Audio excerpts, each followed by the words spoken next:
All right, what's going on, everybody? Happy Friday night to each and every one of you. I am John, and of course, joining me, as always, is my partner, Mr. Richie. We're doing a little impromptu show tonight. We're going to talk about a little of everything tonight, I think. We're going to watch some wrestling. We're going to have a good time. Richie, what's going on, buddy? Not much, man. I'm chilling, but just saw the return of one of my favorites personally, Zack Ryder, man. So pretty cool moment. I'm glad he came back as Zack Ryder, too.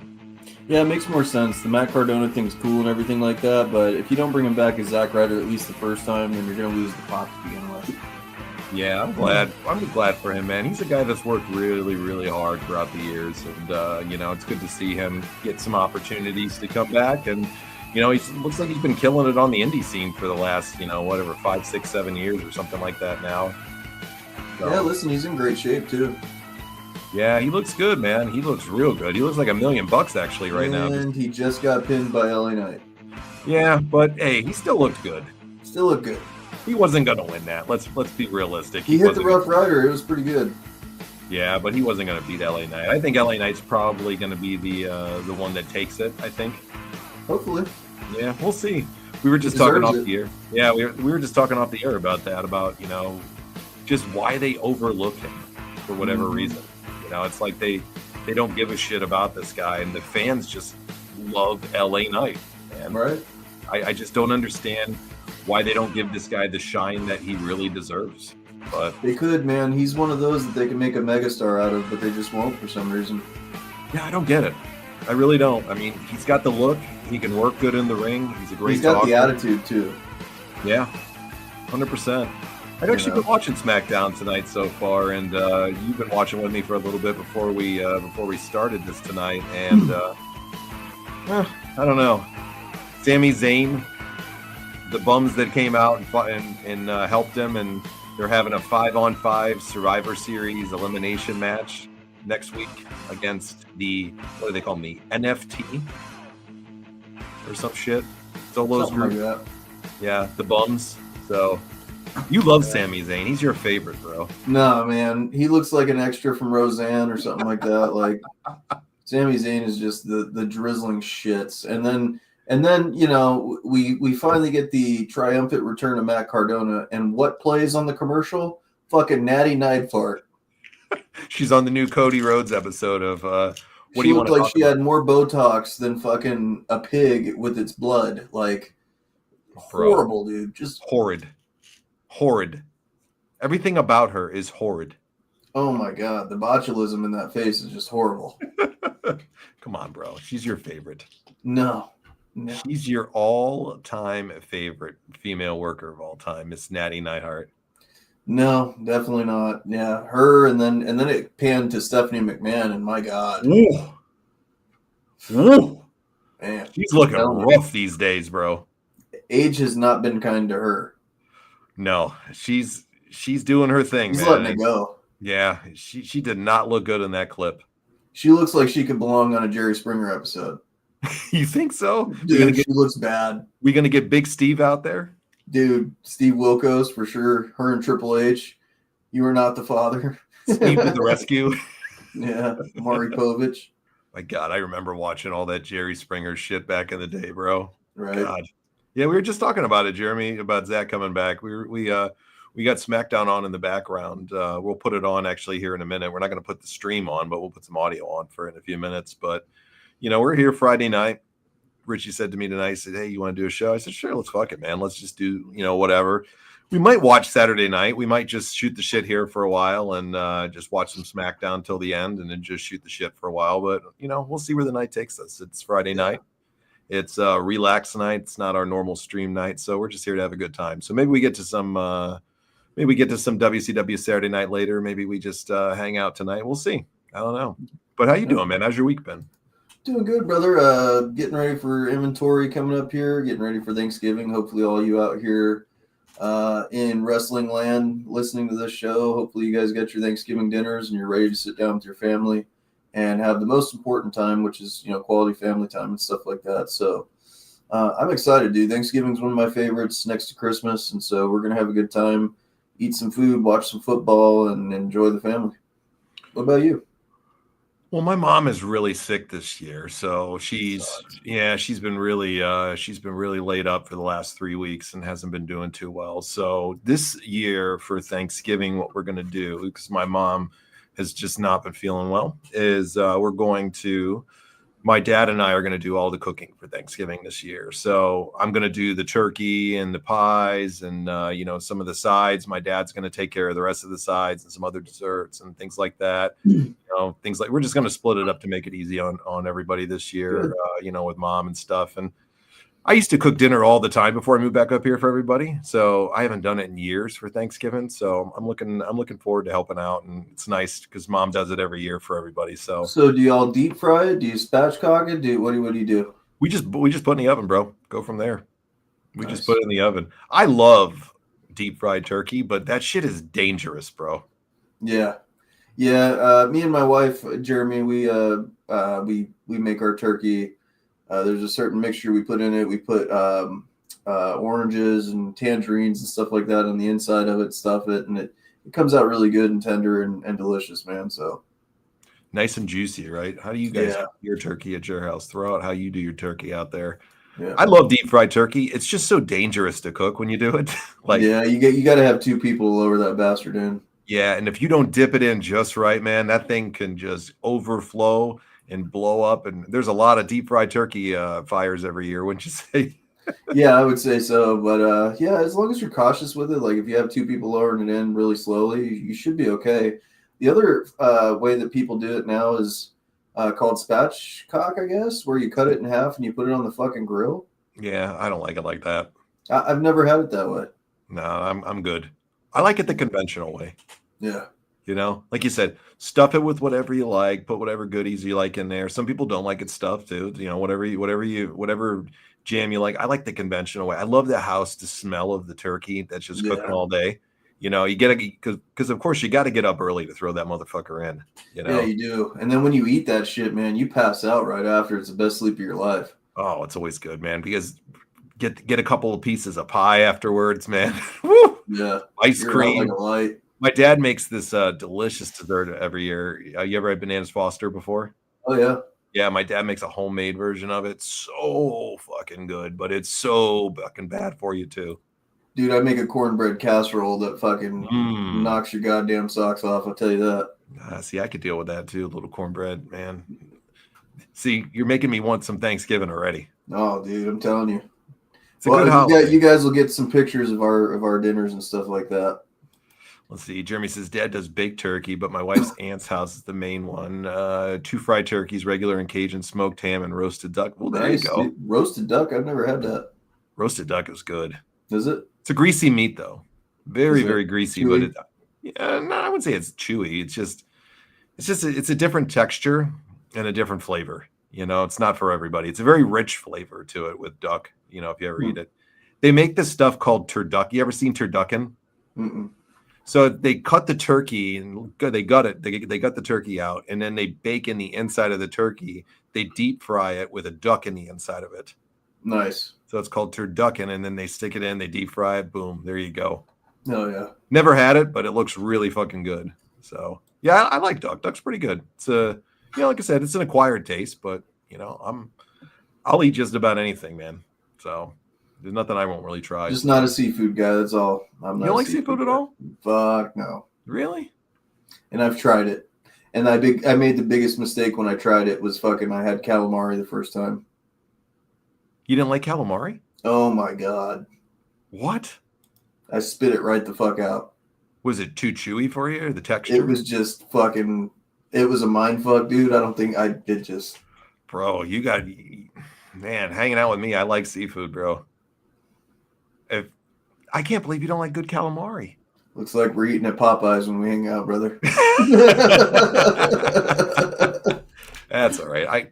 I don't have to eat seafood all the time because, the thing is, if you like to go to a good seafood restaurant, you better be prepared to pay out your ass for it. Oh, yeah. Because unless you want to go to some shithole place, Right. Oh, yeah. Lobster tail is always delicious, Always, always, always. Lobster tail and steak is always is a win with me. I don't believe in kissing the chef.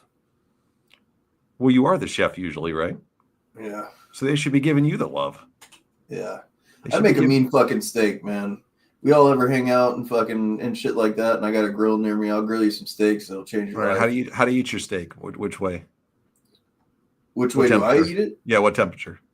Not the way anyone else eats it. I like it fucking mooing. Do you really? Oh, dude. Oh. I can make a steak anyway, so it doesn't matter what temperature you like it. I just tell you what I prefer. And you like it rare as fuck, huh? Rare as fuck. And here's what I do. So I'm a preferential of the New York strip steak. I think it's the best cut out there, okay? And when I make it, so I take it out the night before, throw it in fucking Tupperware. And I used to be a dry rub guy, man, and shit like that. I take 3 bottles of fucking Worcestershire sauce, soak them bastards in there all night long, and fucking throw them bitches on the grill just like that. I'll butter them up, fucking put a little bit of fucking seasoning on it. It'll change your life, dude. You'll never want to steak a different way. 3 bottles of Worcestershire sauce? I marinate them in 3 bottles of the shit. Oh, wow. You'll love it, dude. I'm telling you. All right, I'll try it. I'm just not eating it mooing. You can cook it a medium. No, medium well done. Medium to medium well. I'll eat medium rare sometimes, but medium. If you want it well done, I'll politely ask you to leave. No, I don't eat my shit charred like that. No. And if you pull out fucking ketchup, King of the Hill, by the way. Yeah, and if you pull out ketchup, you're out of here too. Okay? Oh, dude, you pull out ketchup or A1, get the fuck out. You're gone. I like A1 with it, but not ketchup, man. You know. Yeah. Not A1 is ketchup based, but yeah. But it's not ketchup itself. You're squirting it out of the fucking bottle and shit on it, all right? No. Dude, no. I'll never forget fucking my cousin used to eat fucking mac and cheese with ketchup. Ew. Dude, I was like, what in the fuck is wrong with you? Mac and cheese with ketchup on it? Yeah, dude. Yeah. Oh, God. Pretty bad. Boy, we're talking food like we're radical and shit here. Yeah. Sounds Jack like Daniel's teriyaki sauce overnight. See, I've done that one. That's good. Yeah. I used to love going to Fridays and get the Jack Daniel's sauce with all their, food that they cook. But Fridays took a fucking shit, bro. Dude, try that shit on chicken wings, man. You'll love it. My favorite, other than regular hot, buffalo or whatever, is my favorite style to eat chicken wings is garlic parmesan. Yeah, those are good. I like honey barbecue, but I also like spicy chile or something like that, or your Mountain Dew wings. That atrocity. It wasn't an atrocity, dude. You can't knock it until you try it. I will try it too. You make it for me, I will gladly eat it. I will make you Baja Blast fucking Mountain Dew wings. I will also make you my Doritos fucking wings, and it'll change your life. So the Doritos wings sounds fantastic, but I don't drink Mountain Dew. So I'm not saying I wouldn't drink Mountain Dew, but I'll make you Coca-Cola wings, man. It doesn't matter. It's soda. I don't even want a soda wing. Dude, they're so good though. It just doesn't sound like it should be. So I used to do this thing where Dana White had a Fuck It Friday video every Friday that you would post on this thing, and I would fucking try it. And that's how I got the Mountain Dew wing idea. And I was sitting there, and it was for Super Bowl, and I'm like, this isn't going to turn out fucking good at all, dude. So when I fucking made it, I followed the steps to the T, put that shit on there, and I'll tell you what, dude, it was a hit. I did not have any leftovers after that night. There's something about Mountain Dew or soda on wings I just can't fathom. I know. I was the same way. But hey, if it works out good, then it works out good. If it tastes good, then it tastes good. Yeah. Like also, I said, I'll try anything. Yeah. Well, there's a cheap way of making your chicken kind of Popeyes like or KFC like. If you go and you make your chicken wings you dip them in egg, and then you fucking roll them in crunched up fucking Ruffles chips, dude. Crunched up Ruffles chips, you roll them in it, and then you fucking deep fry that bitch. Okay. I swear to God, it tastes like KFC. Okay. See, I could dig with the chips on it. That sounds like it'd be really good, especially the Doritos flavored one. That sounds like it'd be really, really good. But the Mountain Dew on them, oof, I'm telling you, it doesn't look good, but it tastes good. All right, man. Well, when we get together, you're gonna have to hook them up then. It's coming down Dolly's tits. What's going on here, Jason? It's coming down Dolly's tits. I don't know. Explain, Jason. I'm a little creeped out now, Jason. I don't know who Dolly's is, but The Last Time Is Now tournament. We got Bronson Reed versus Carmelo Hayes next week, and Pentagon versus Finn Balor. Finn's gonna win. Yeah, but I don't know. This John Cena tournament hasn't been too exciting so far. It's the drizzling shits. Oh, he's talking about Mountain Dew. That's what he's saying. It's about Mountain Dew. I don't know. Did y'all know that Mountain Dew was like what it was originally created for?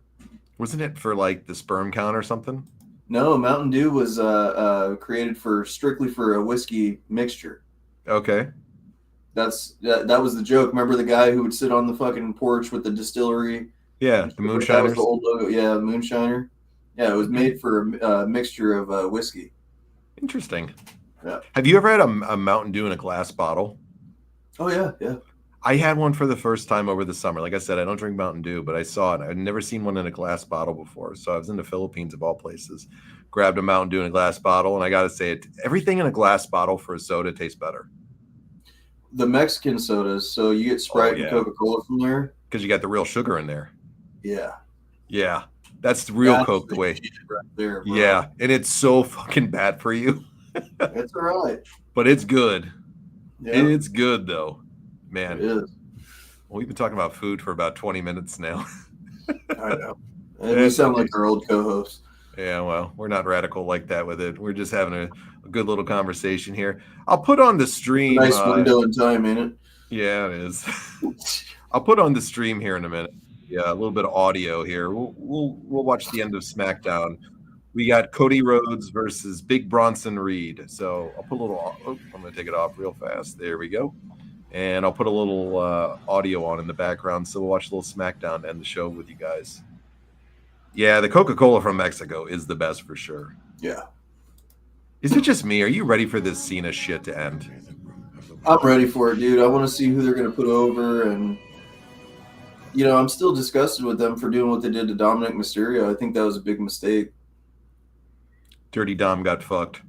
Unless he gets in at the end. Fucked, and he's going to get fucked again because they're going to have Rey Mysterio beat him for the AAA title. God, he needs to finally beat his deadbeat of a father, doesn't he?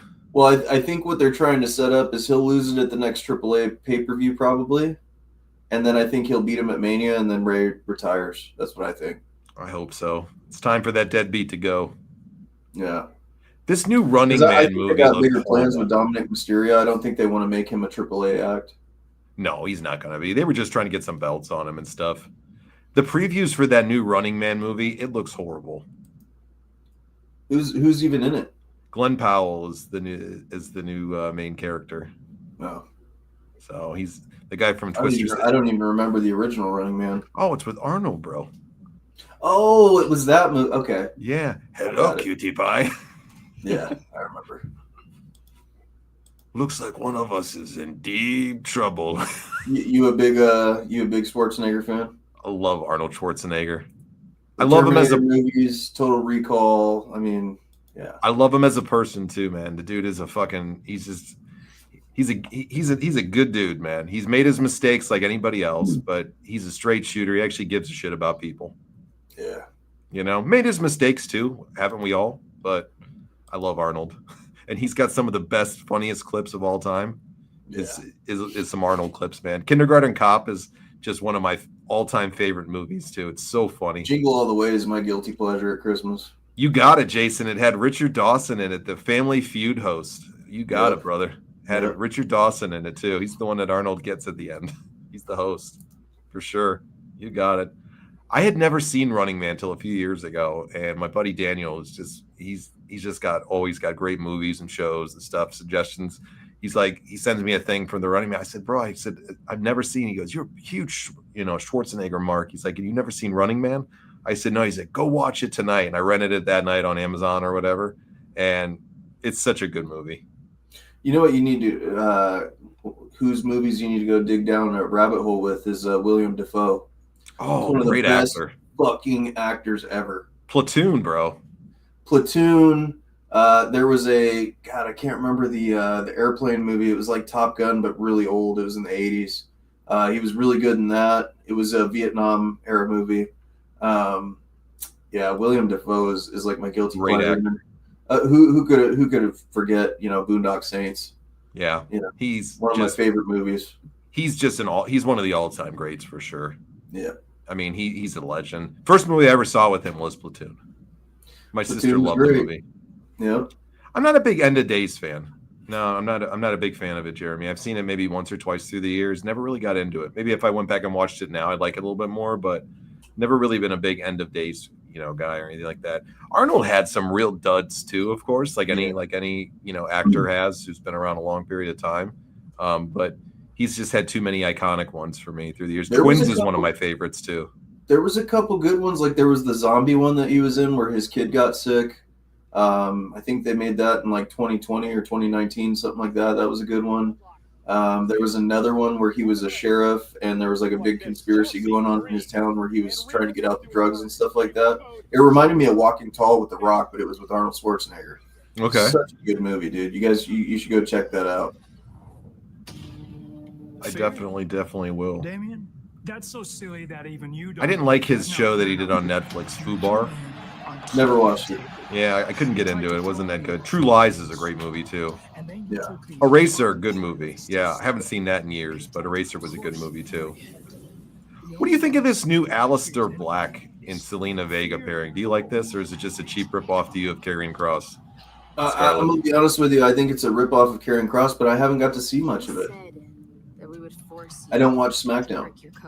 I never do either. I see clips and that's it. First time I've seen SmackDown since before 2 years ago's Mania.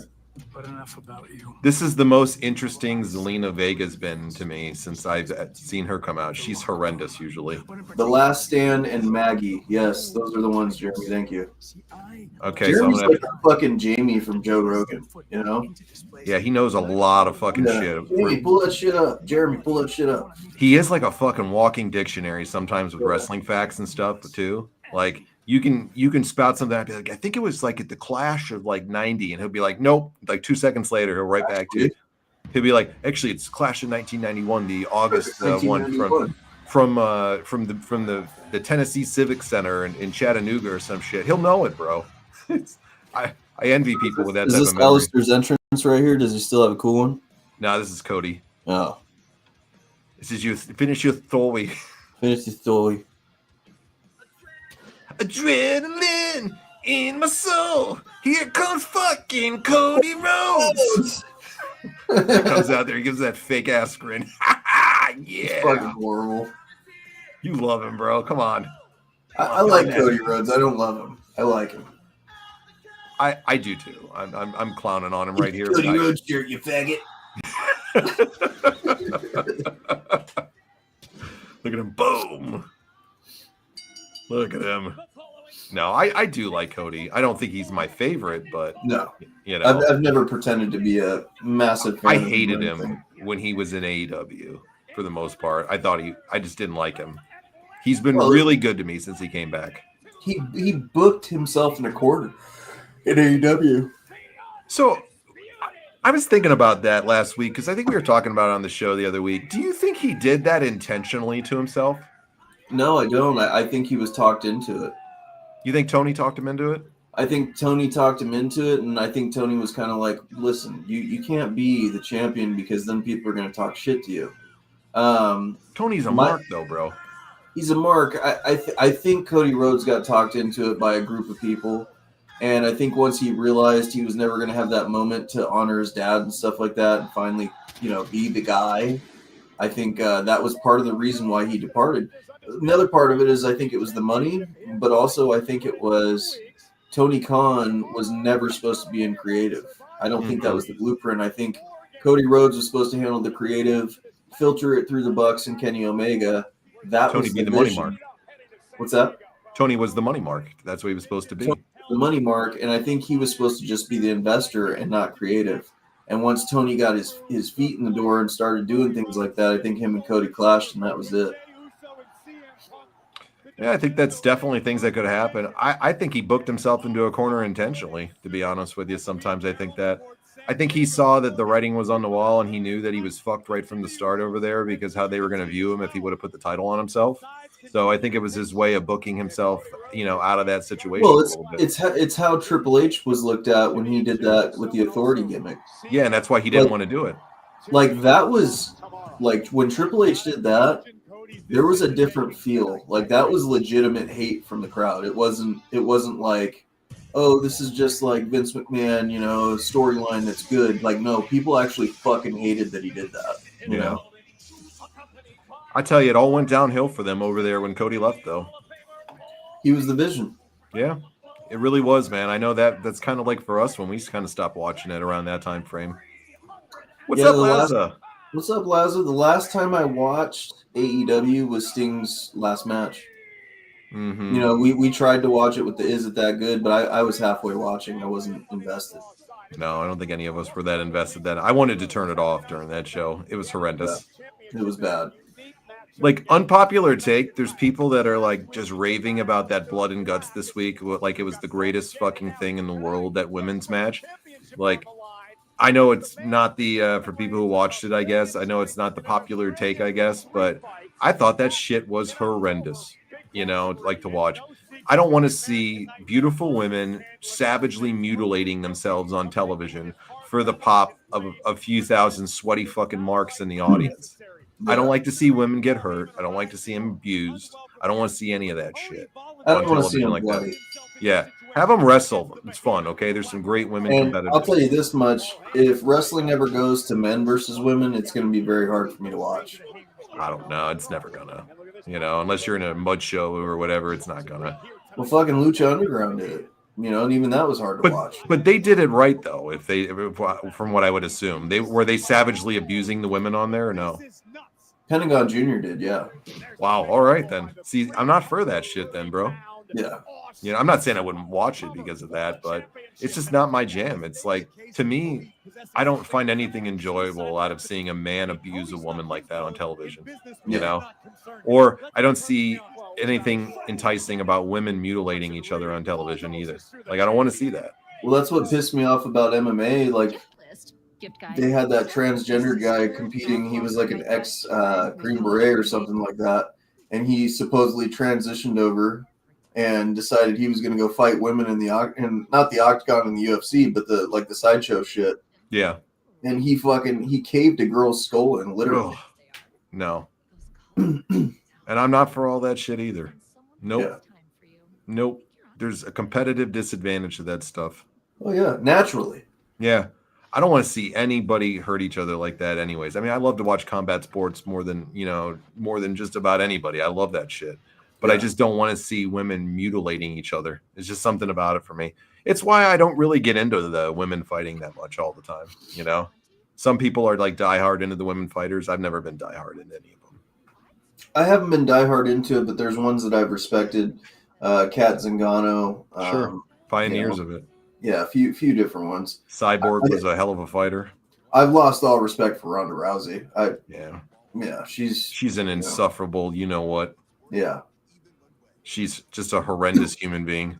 And it's probably because who she's with. Well, I think part of it's her too. Yeah. I think part of it's her too, to be honest with you. Sure. And I think the other part of it is that piece of shit that she's with. She's a crybaby, man. When we were talking about her a couple shows ago, maybe the last show or whatever it was, she just cries about everything, man. It's like, you're a millionaire. You were billed as the biggest thing in professional combat sports for years. I was watching the interviews for the pay-per-view this weekend on the UFC. Valentina Shevchenko was asked, "Why did you defend Joe Rogan so hard?" And she goes, "Because Ronda Rousey was bashing him, and he's been a true spokesman of the sport and huge supporter and everything like that." She was like, there was no reason for her to do that. And they were like, "Well, what would happen if Ronda Rousey came back and you fought her?" She's like, we won't even go there. Like, Shevchenko would murder Ronda Rousey. Yeah. Wouldn't even be fun. Yeah. Let her come back. If she fights Shevchenko, dude, you want to talk about Holly Holmes? You think Shevchenko is going to beat the Zhang, or is that her name? Zhang. Yeah. You think she's going to win? It's going to be a tough fight. It's gonna be a tough fight. You know, you wanted young Jacek. She couldn't beat Zhang, and she got punched into an alien head. So I think Zhang is gonna fucking kill Shevchenko. I don't think so. I think she's gonna be quick on her. I think she's gonna bust her up. I think it's gonna go to decision though. That's why Tony Khan shouldn't have let Nyla Rose women. It's going to hurt somebody. But see, with like pro wrestling, it's a little bit different to me because they can kind of script it. I don't want trannies involved in.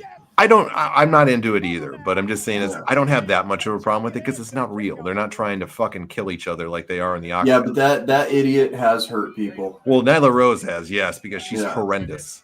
Yeah, she's absolutely horrendous. You know, if we get canceled, whatever, she's a pile of shit. Like she's disgusting. Horrible. And it's not because of her being transgender, folks. Okay, it's just because she sucks as a wrestler. She's horrendous to look at, and she's a fucking baiter to people all the time that always tries to get people canceled. You know, let's be realistic. Thug Rose is a good fighter. God, I wish like hell she would have never cut her hair though. You know. Yeah, she was beautiful before she did that look. God. And then she did that. She's still with that creep, Pat Barry. That's what I was gonna say. I don't know if you heard when they met or the age they met. It's kind of strange. She 16 or something? She was 14. He's a fucking creep, dude. Okay, that guy's a fucking goof. Hold on, let me pull this out here. Let me pull this out here for that. No, Mark Kerr's a fucking goof. He's a fucking goof. Jeez, anybody who knows him knows he's a goof. Chick Congo should have kicked that fucking pedo's head into the fucking next century, man. Well, Sean Strickland called it out, and they were threatening to sue him. Yeah, and he's like, fuck you, sue me. He's like, it's true. You guys emailed about it, and you posted it on your own statuses. He's like, so sue me. You'll fucking lose. No shit, right? Yeah. I'm about to say I love Sean Strickland, man. I don't. I think he's an obnoxious fucking puke. I fucking love Sean Strickland. He's funny, man. He's an obnoxious puke, and I hope somebody fucking knocks his head into the next century too. He's just a That's jackass. already happened. He's already been knocked out. I hope it happens again. He's obnoxious to me. I get why some people like him. I just think he's a douche. Yeah, I don't like Duplessis. Oh no, me neither. And I think Strickland won that fight. I do too. Yeah, I do too. Didn't Duplessis just quit on the stool? Yep. Yeah, bitch. Bitch. He didn't want that. That guy's a fucking goof. He's a fucking goof. There's Logan Paul. He's a goof. No, Logan Paul. There he is. Boom. Oh no. Double super kick from the Usos. For the millionth fucking time. Yeah, like we need another Usos reunion. That's gonna fucking I'm put hoping asses. the Usos retire soon too. Come on, you love them. Your main event, Richie Riordan. Gotta go to that horse trough. Horse trough. I need a glass of water. Mm-hmm. Oh, what are they gonna do? Do a little Devon Dudley here? Get the tables? They got a Slim Jim table. Are you serious? In what way is he goof? In every way. Shit. In every way. The Rock's making a movie about him. He's a fucking moron too. He's a dumbass too. Should pick somebody that's a better representative. Dude, this is the ultimate sellout here when you're putting Slim Jim on a table. Okay. Oh, it's Drew McIntyre. Here's your next one that's coming in for the Visions team. Drew McIntyre. They haven't jobbed him out enough. Put some asses in the seats. Yep. They haven't jobbed him out enough. He's suspended. Oh, Nick Aldis is coming out now. Michael Cole. Nick Aldis is he getting in the ring here? Is he going to be in War Games? Michael Cole's channeling his fucking inner Jim Ross. Drew McIntyre, you son of a bitch! You son of a bitch! Michael Cole's a jackass too. He's terrible. Oh, CM Punk they're calling for now. Come on. Come on. Jay's going through that table. No. Yep, there he goes. Who did Paul Heyman have heat with this week? There was somebody that fucking talked shit about him and he fucking called him out. Jesus, I don't remember. Let me look it up. Dude, Logan Paul punches like a fucking bitch when he does it. Yeah, he does. Oh, now him and Drew are friends. All four of them. Come on. Oh, Cody's out now to save the day. Boy, this is getting no heat or whatsoever here, folks.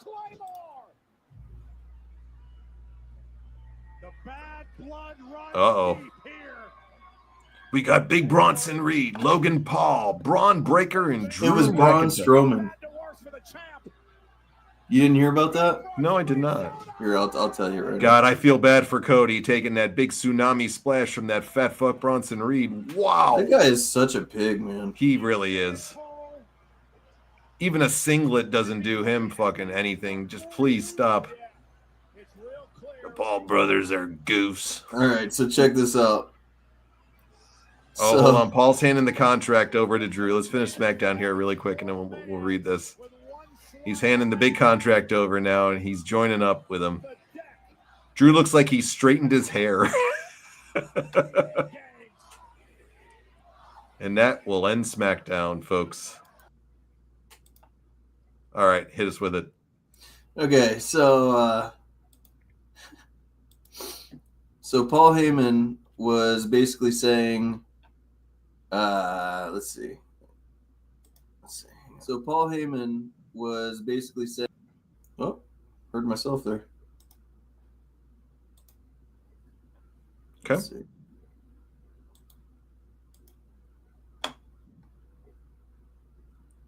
Let's see. Because it's pretty funny. Why would he be fighting with Braun Strowman? Lazza, you're right. Pat McAfee is a goof, too. But he's a rich goof because he's making a lot of money on everything that he's on these days. Okay, so Paul Heyman basically said that Bronson Reed's the first man to ever put a severe beating on Roman Reigns, that he had to be stretchered out of the arena. So Braun Strowman said, yeah, okay, Oswald Cobblepot. And he posted a picture of him standing over Roman Reigns getting stretchered out. The Penguin. Yeah. In which Paul Heyman responds in a letter format. And let me read this to you, and I quote, "Dear Mr. Strowman, your post was brought to my attention. I have nothing negative to say about you, nor to you, sir. In fact, I'm actually relieved and indeed celebratory to learn you're still alive. Something most of us didn't realize and even fewer cared about. With love and respect, Paul Heyman." Wow. That's pretty brutal. I would say so.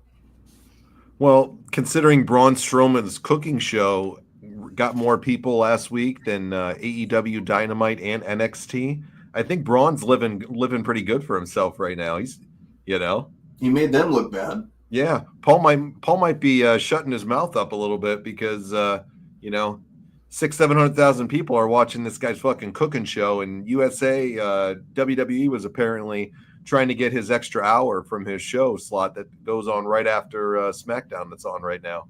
So yeah, I'm gonna tell you that Braun Strowman has never been one of my favorites. I thought it was a joke to put him in the Wyatt family. And then on top of that, he moved like the Great Khali. Like he was that stiff when he walked and shit. I get it was because of his size and everything like that. I was never a huge fan of him. But it's funny when he puts fucking, Oswald Cobblepot in his place, though. I thought that was pretty damn funny. You a Heyman fan or no? I'm a huge Heyman fan. I think wrestling is going to be shittier without him when he goes. Interesting. What about you?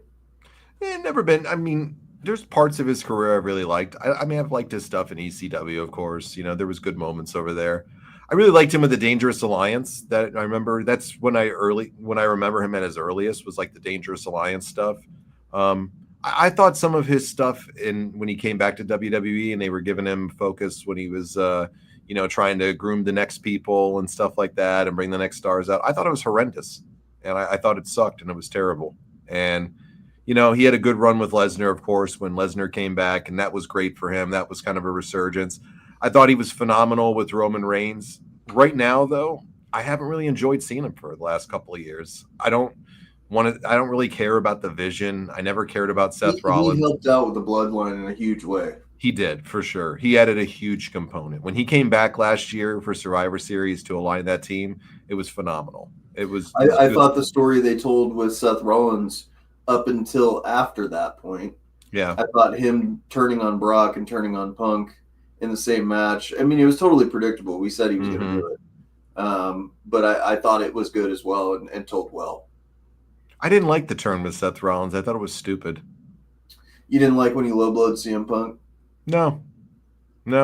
I would have liked to have seen CM Punk go to be a bad person and have Paul stick with him and take out the other guys if you're going to do it. Made more sense to me. I thought it would have had more legs to it. Still. What was that? I think before Punk hangs it up, we'll get that again. I don't know. Maybe. Maybe. I don't know if they're going to want to go down that route again. I don't know if they want to turn CM Punk, to be a heel again. I think they are content with riding him out probably for the rest of his time as one of the top babyface guys for the next. Has he said how much time he's got left? Maybe 2 years. Probably finish out the contract. He hasn't said anything, but I would assume this is probably going to be his last contract. Maybe another 2 or 3 years or so they get out of him.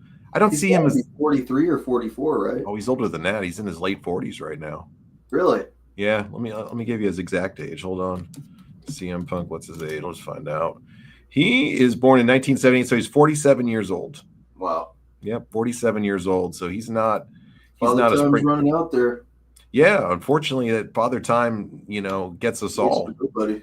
Yeah, waits for nobody. That's for sure. And he still looks great when he's in the ring. I think he still looks phenomenal in there. His UFC run sucked, but at least he tried. Yeah, I give him credit for it. And he came back, and no matter what, that shitty run didn't do anything for him. He got a bigger deal. He made $10 million or so off of AEW. The AEW stuff was good, and had they, man, I'll tell you what, that was another kiss of death was the CM Punk shit for AEW. Yep. It made them look horrible. Yep. It was just another fucking needle into the fucking voodoo doll of AEW to just kill it, in my opinion. Mm-hmm. Their fan base is something. I can't understand it. My good buddy Daniel's a huge fan of it. Daniel's always been a big follower of the show through the years and stuff, and I love Daniel, and I respect his opinion, and I'm not here to tell anybody what they don't like. I can't understand sometimes what some of the fans like in it when they see it right now. Like I've asked him a few times. Storyline you could actually fucking follow, it would be okay. Yeah, like I've asked him a few times, and like, what do you love about AEW? And I think it's a couple of people more so that he like certain people will really love about the product that they'll watch it for.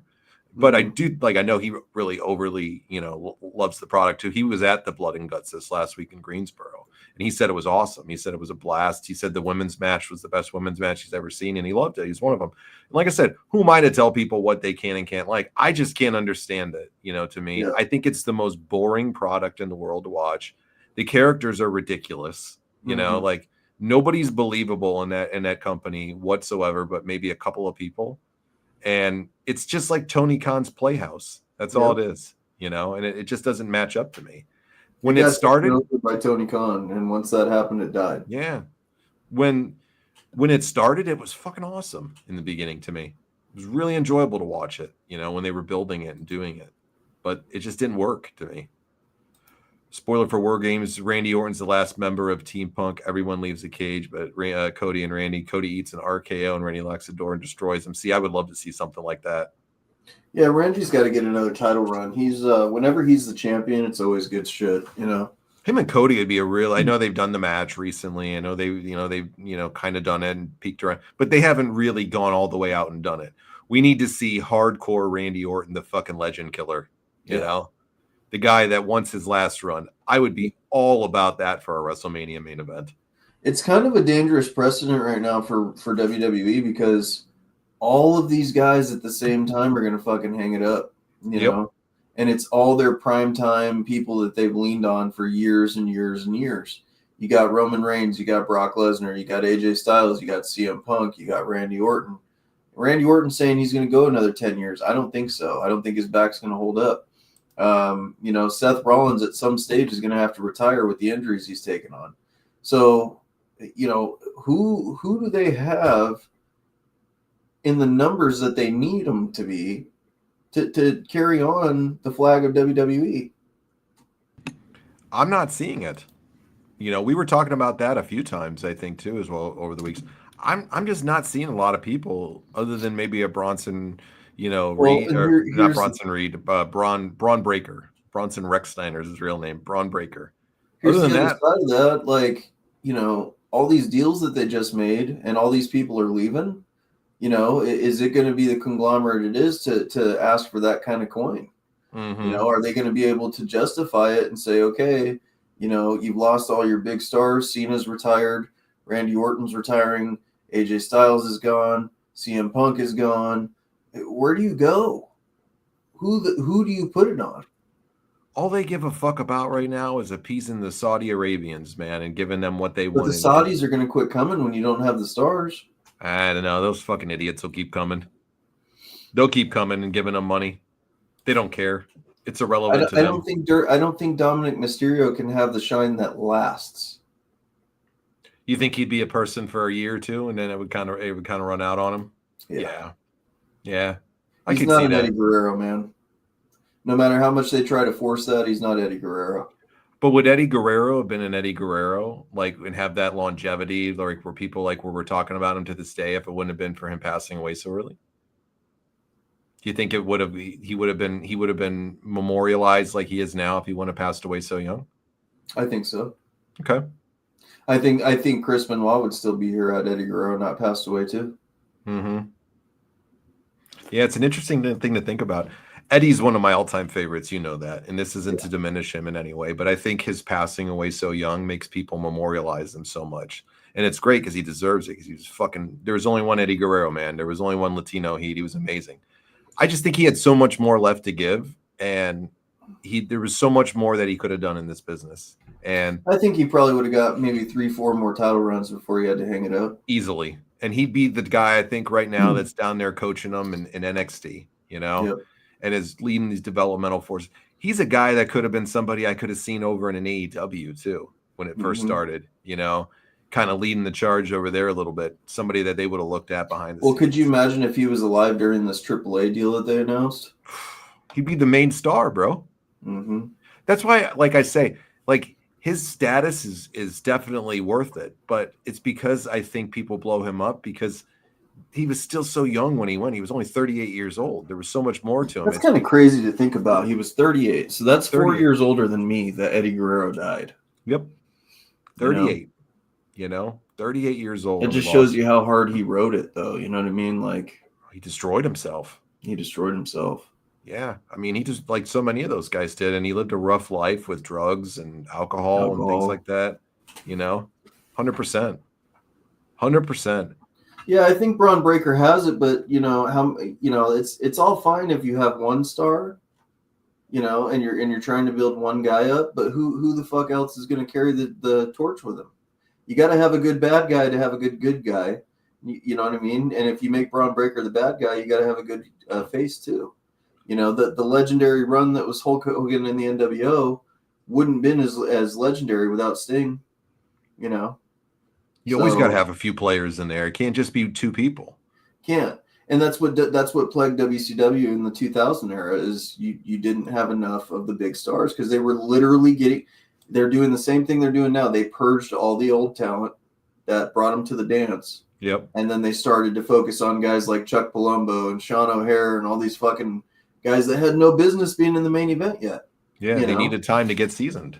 Yeah. It's amazing when you see it because they have all these developmental territories now and everything like that, but they teach them one style of working.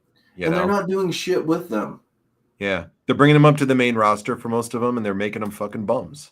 Look at Tommaso Ciampa. Look at all these guys. They haven't done shit with them. Baron Corbin, they pissed him away. Shinsuke Nakamura, they pissed him away. Bo Dallas, one of the first NXT champions, they pissed him away. The only one that I've seen any success out of that's been, crazy and the amount that they've had is Bray Wyatt and Seth Rollins. Bray, they pissed away though too. They pissed him away too, and even released him when he was the hottest thing in wrestling. Yep, they pissed him away too, bro. I mean, I'll never forget when you and I did a review of that Hell in a Cell match with Seth Rollins. We were like, "You killed the hottest thing in wrestling." We were pissed that night. Do you remember that? They were selling. Remember those ugly belts they had for him? They were selling them for like $600 or some shit. And I still have my fucking Bray Wyatt head. Yeah, and then they had the masks. That was the coolest goddamn thing. Yeah. Well, remember they had the masks too they were selling and all the gear? Dude, the guy's fucking merch. This was at the height of when their product was the shits too, he was like the only entertaining thing on television, basically, for them. You and I said if they would have just got behind him in the way they should have, Yep, it would have changed everything. think of how much money there would have been if he would have killed off the Undertaker character. You know, That was the biggest mistake they made, was letting Brock do it. It should have been Bray Wyatt. 100%. Let him kill off the Undertaker character. When you made him the Fiend, you should have made him an indestructible force that nobody could touch. He should have destroyed everybody. And then finally, what do? You get your one person like WCW did with Sting. You get the one guy that can come in. There's only one person that you can get to save them against this awful character that would have been the Fiend. And they could have made and created a character out of him. Aleister Black would have been a great one that they could have built up. I remember talking about him a lot. Ooh, I got goosebumps when you said that. That would have been good. Yeah, Well, Finn Balor would have been good as the demon. You know, some shit like these are guys they had there too. You know, when you're looking at it, and they had them built up. But just think of like the Fiend. He would have run through everybody, and then finally here you bring Aleister Black up, and you get that fucking awesome thing hitting. Here he comes up, raising up from the dead, and then just a face to face with those two back in that time would have been fucking killer. You know, killer, dude. They had all the formula to fucking do it. They just didn't put it together. The Demon versus the Fiend would have been the money though. Well, right, you got to understand something too. Triple H was trying to take care of his boy. You know, Seth Rollins was his handpicked guy. That was not a storyline. That was what it was. Absolutely, you wanted to make this guy look good. And then you still had Roman Reigns to do something with, and you had Dean Ambrose who was on his way out. So they were still focusing on building the Shield characters, you know, in singles competition, which was a total fucking mistake, by the way. So I'll say that. I think Seth Rollins he's got no business being the top guy. I don't think so either. I never have. Do I think he's a bad worker? No, I think he's a solid upper mid Carter. I think he's reckless. I think he is that too. Just ask Sting, he'll tell you. But like, who would give a fucking guy like Sting a buckle bomb, you know? Him? After you just injured Finn Balor, you know, who just got the Universal title, you do that to Sting too? Like, was that a killer for Finn's career, or was it a killer for Finn's career? Yeah. Absolutely. When they gave him the strap and then he got hurt, they wanted him to work through it. That's the take that I got. That was the Vince McMahon, hey, put some dirt on it. Yeah. You know, rub some Don Meanwhile, Fry he on tore it, his get your rotator ass cuff out off there. the fucking bone and shit, you know, Yeah. because of Seth's fucking negligence and that once again. I think there's something to what CM Punk said about Vince McMahon. I think he wanted people to work hurt, and that was the way you did it in the fucking 80s and 90s, and he wanted to continue that culture. And I think a lot of wrestlers today were like, fuck that, you know? I saw this about Joe Hendry that he's apparently signed with WWE too. Deal. The guy's gonna be a flashing fan. He already kind of is to me. Like, he was entertaining for a little while, but he was another one of those ones that, you know, he was entertaining for a little bit, and then it eventually gets real old real fast because he doesn't have a star look. He's like Orange Cassidy, dude. Yeah, 100%. Good pick, you know? You know? Real good pick. Are you ever going to put the fucking strap on, Orange Cassidy and run with him as the world champion? If you do, you're a dumbass. If you think your ratings are in the shitter now, go ahead and do it. If you think Joe Hendry's gonna pull you on the main roster like that, no. Yeah, it's solid all mid fun Carter. and games when you have him come out and do the fucking thing. Like, it's like Santino Marella, you know. Listen, I could listen to Santino all the time. Okay, Santino and his one-liners all the time and his botching of the language and all that stuff is hilarious. I'm not saying you can't watch him or that he's not good. What I'm saying is you can't put the whole company on a guy like Joe Hendry. No, you can't. Never. That's like saying, and you know, God bless this guy too. I loved him in the Attitude Era, but that's like saying, okay, you know, let's put the strap on fucking Al Snow. You know, it's the same fucking thing. Mm-hmm. No, I agree. I would agree, man. You got to have guys that are mainstream stars. You know, people that. Now I'll tell you, with the return of Matt Cardona, he's a guy that you could put the title on, and it makes sense. You really think so? I mean, they did it with fucking Jinder Mahal. Why couldn't they do it with Matt Cardona? Listen, if they're going to do it with Cardona, you know what I want to see? I want to see Matt doing this stuff like he was doing when he went to GCW in the beginning, where he is just getting nuclear fucking heat from people and making them hate Flipping the crowd off, all Yeah. that shit. You fuckers turned on me. You didn't give a shit about me when I lost my job and I lost my dream. You You treat know? my wife like shit. Yeah. This is every fucking week. You know, I had to go out there and sling it to the shit towns across the world and meet you losers and, you know, just go and rip Dude. them. I sell you these goddamn wrestling figures Yeah. at a premium, by the way. Yeah. Put a couple of bucks in my pocket so I can feed my family. But yeah, you're happy now. Just let him rip into the crowd. Yeah. You know, just You let him fucking rip. losers. Losers. You bingo hall bitches. Yep. You know, just tear into them. I love Gunther, but Gunther's he's not a needle mover, man. No. He's not a needle mover at all.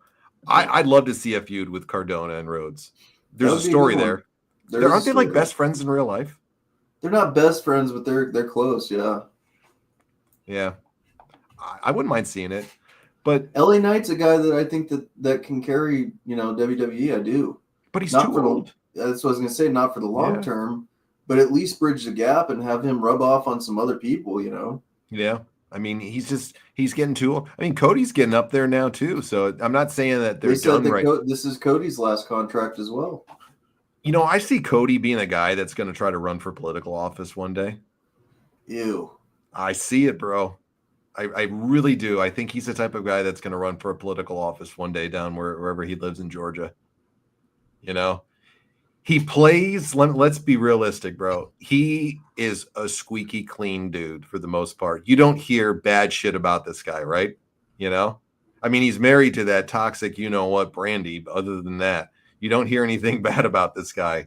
He seems like he's pretty squeaky clean for the most part. I think Cody Rhodes is kind of angling for some political aspirations in the future. Wow. When Richie's silent, that's when you know.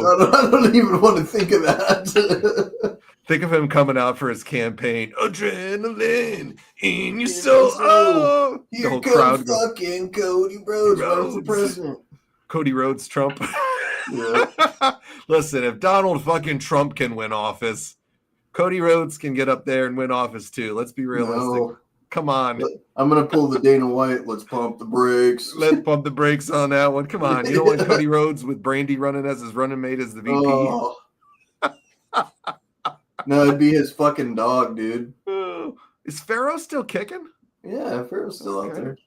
I love Tulsa King, the show. It's great. Yeah, he does kind of remind me of that character that you're talking about that's running for the governor or whatever it is in this season. So that guy's in, what's his name? Neil McDonough or something. He's in so many fucking shows. Do you watch Tulsa King? No. Oh, it's so good. It's with Stallone. I'm gonna tell you right now, if Cody Rhodes runs for office, dude, that would be fucking hilarious. My joke got in your head, and now you're like, Oh. fucking Cody Rhodes is going to be a senator. It's one not day. even a joke. Like, that's a possibility. For real. Don't you see it? Don't you see him I as the don't type want of guy to, that? but I do.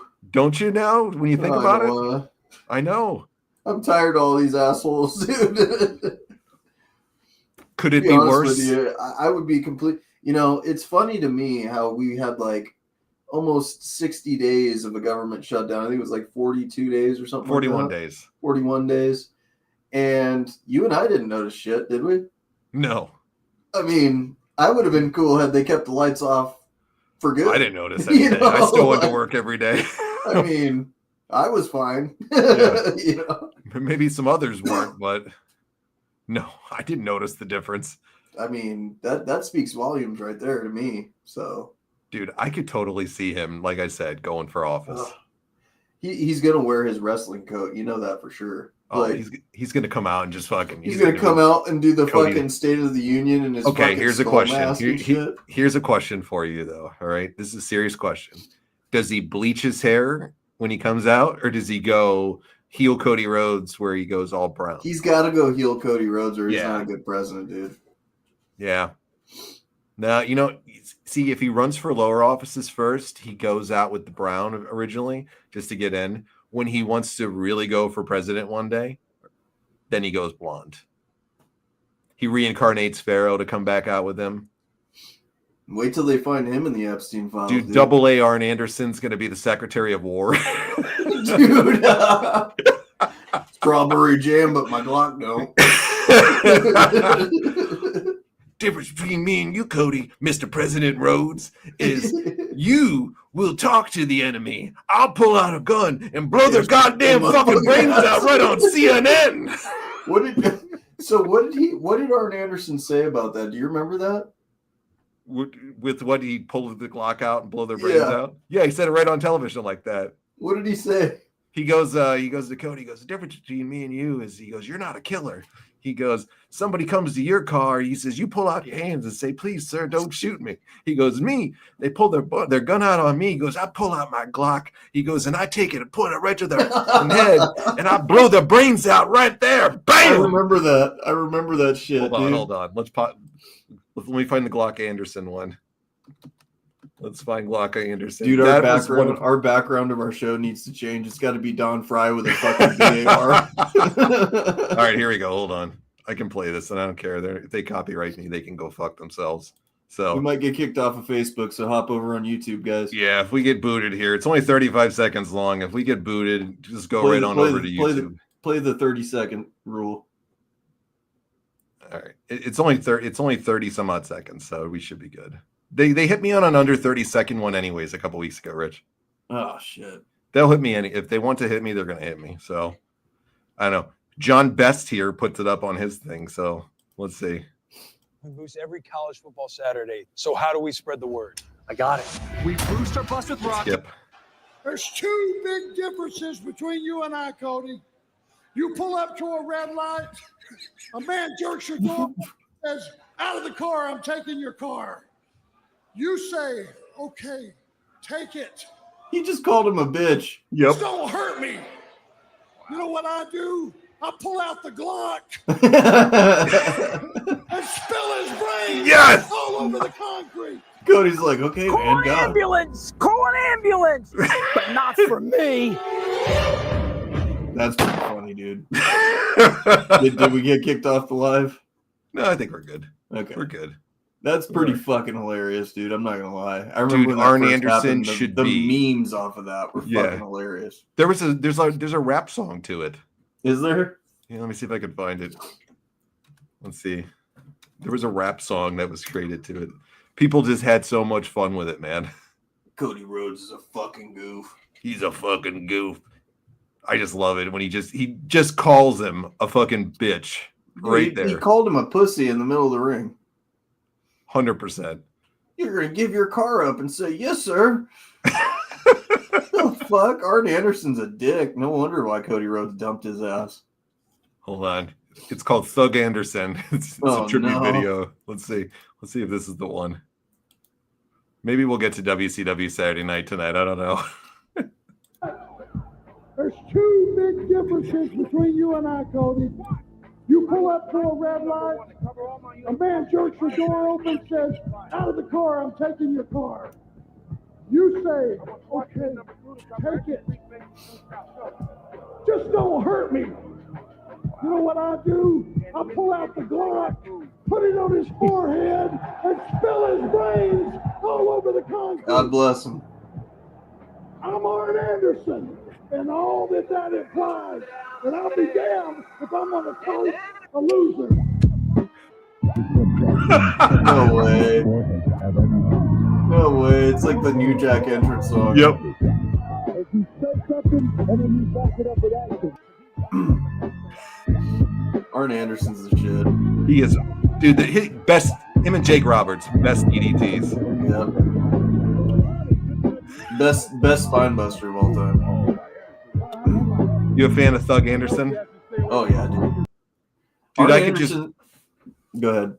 I was gonna say I could picture him coming out now to New Jack's music. You know, Arn Anderson to me is like that uncle that sat around the fire and was like, he made a man out of you. You know, like that. Arn Anderson. He'd pass you his fucking beer with like spit left in it and be like, "Here's a beer, boy."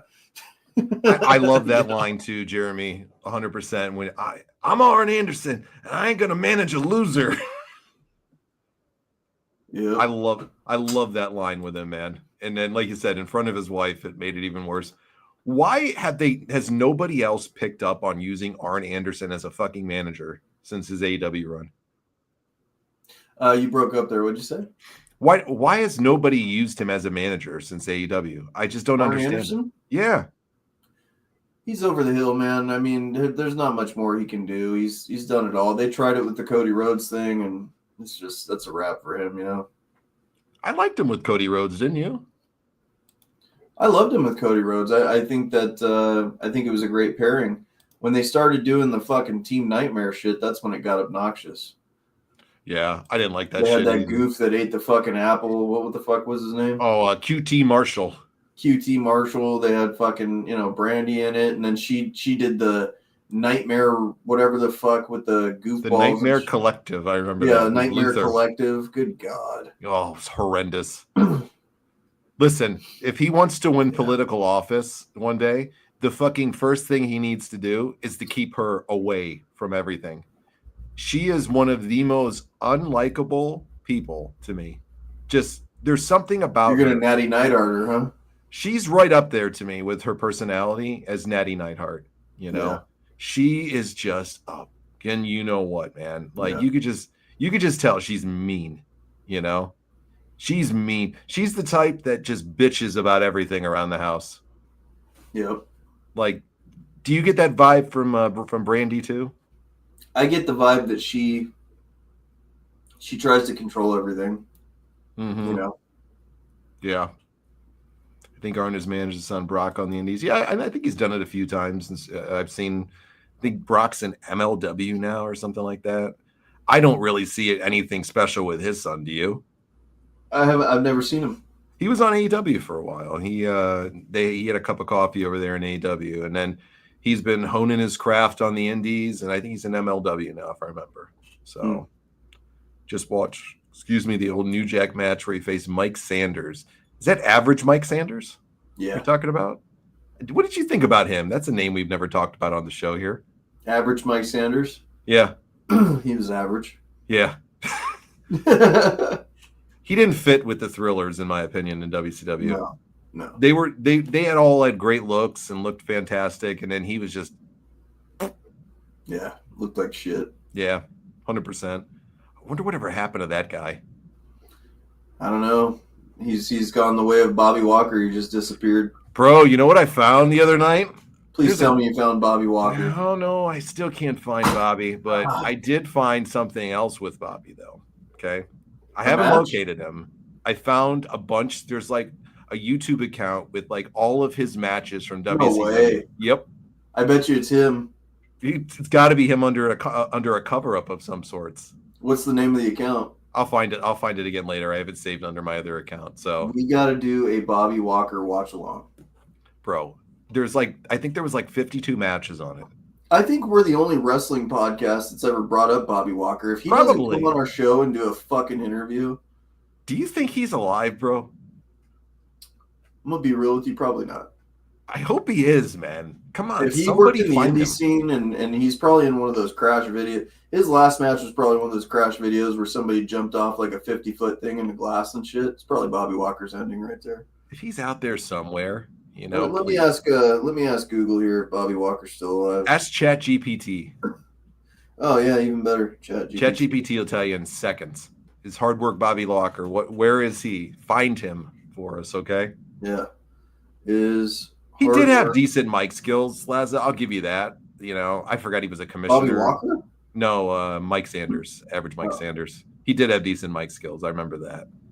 I don't remember him as a commissioner, though. That's like a whole lost era. Yes, Bobby Hardwork Walker, the pro wrestler, is not reported to be deceased. According to his profile on Online World of Wrestling, his status is listed as retired. Where is he? If AI can't find him, I couldn't find reliable recent info on exactly where Hardwork Bobby Walker, the wrestler, is living now. Here's what is known. He's a retired professional wrestler. He was born in Fayetteville, North Carolina. There you go, dude. We got to find him in North Carolina. Fayetteville? There's no publicly available recent profile that clearly states his current city or residence. If you like, I could try to dig into interviews and more public records. Do you want me to do that? Fuck yeah, Siri, I do. Yeah, please. Thank you. Find this man for us. We want an interview. We will offer a bounty for Bobby Walker, okay? not that type of bounty, but to find him, to get him on the show. I didn't If know you he can sued find Bobby WCW Walker, if for a Bobby racial Walker's out lawsuit. there, if Bobby Walker's out there, Richie, we would pay to have him come on, wouldn't we? Dude, I would pay him $200, $300, $400 probably. Come on. Yeah, why not? Come on, if it's a money thing, we've never paid for an interview. Dude, we've been talking about Bobby Walker forever. Yeah. And if he came on the show, I would make the shirt that we've always talked about: hard working and twerking for 28. Yep. Dude. Bobby Walker, president, 28. If he's out there, we would chip in a good amount of money to get him on here. We've been talking about him for years as a joke, but we are really. Dude, I would meet up with hard work Bobby Walker with you in New York, and we would go to fucking the Olive Garden. Bro, in Virgil's honor. Yeah, dude. I don't know though. I don't think he's an OG type of guy. What do you think he is? I think he's a simple man. He's a Shoney's. Huh. We got to find like a Shoney's, man, or So we gotta go to like a fucking Cracker Barrel. Yeah, or like a Waffle House or something like that. Well, he did sue WCW for racism. I don't think we could go eat at the Cracker Barrel. Yeah, you're right. We'd probably have to go to the Waffle House. You're probably right. Yeah, he hasn't been seen since the lawsuit, right? No, Eric Bischoff. You think he made some money? Eric Bischoff openly says this. So Turner had a number that if people sued them, that as long as they stayed under that number, they wouldn't contest it, and they would pay him, make him sign an NDA about whatever the topic was, and shut him the fuck up and let him go. That's what it was. I think he said it was like $250,000 or something like that. If somebody sued him for under, that they would just write him a check because it wasn't worth the legal fees for them and the bullshit. They would just say whatever. So they all sued him in that racial thing. Like one of the other ones was like that hard body Harrison, who's in prison for the rest of his life for prostituting and trafficking women and shit. Like there was a few of them in there, and they won. So he probably got himself a hell of a nice settlement of some sorts from them, just wanting to pay somebody off, and boom, just went into obscurity. Never been seen again. Yeah, I mean, if anyone ever watches our show and stuff and they want to help find this guy, I would straight up, there's a finder's fee for sure. I want to know about his career, man, because he has some of the most infamous botches in WCW history, wouldn't you say? I would say in wrestling history. Absolutely.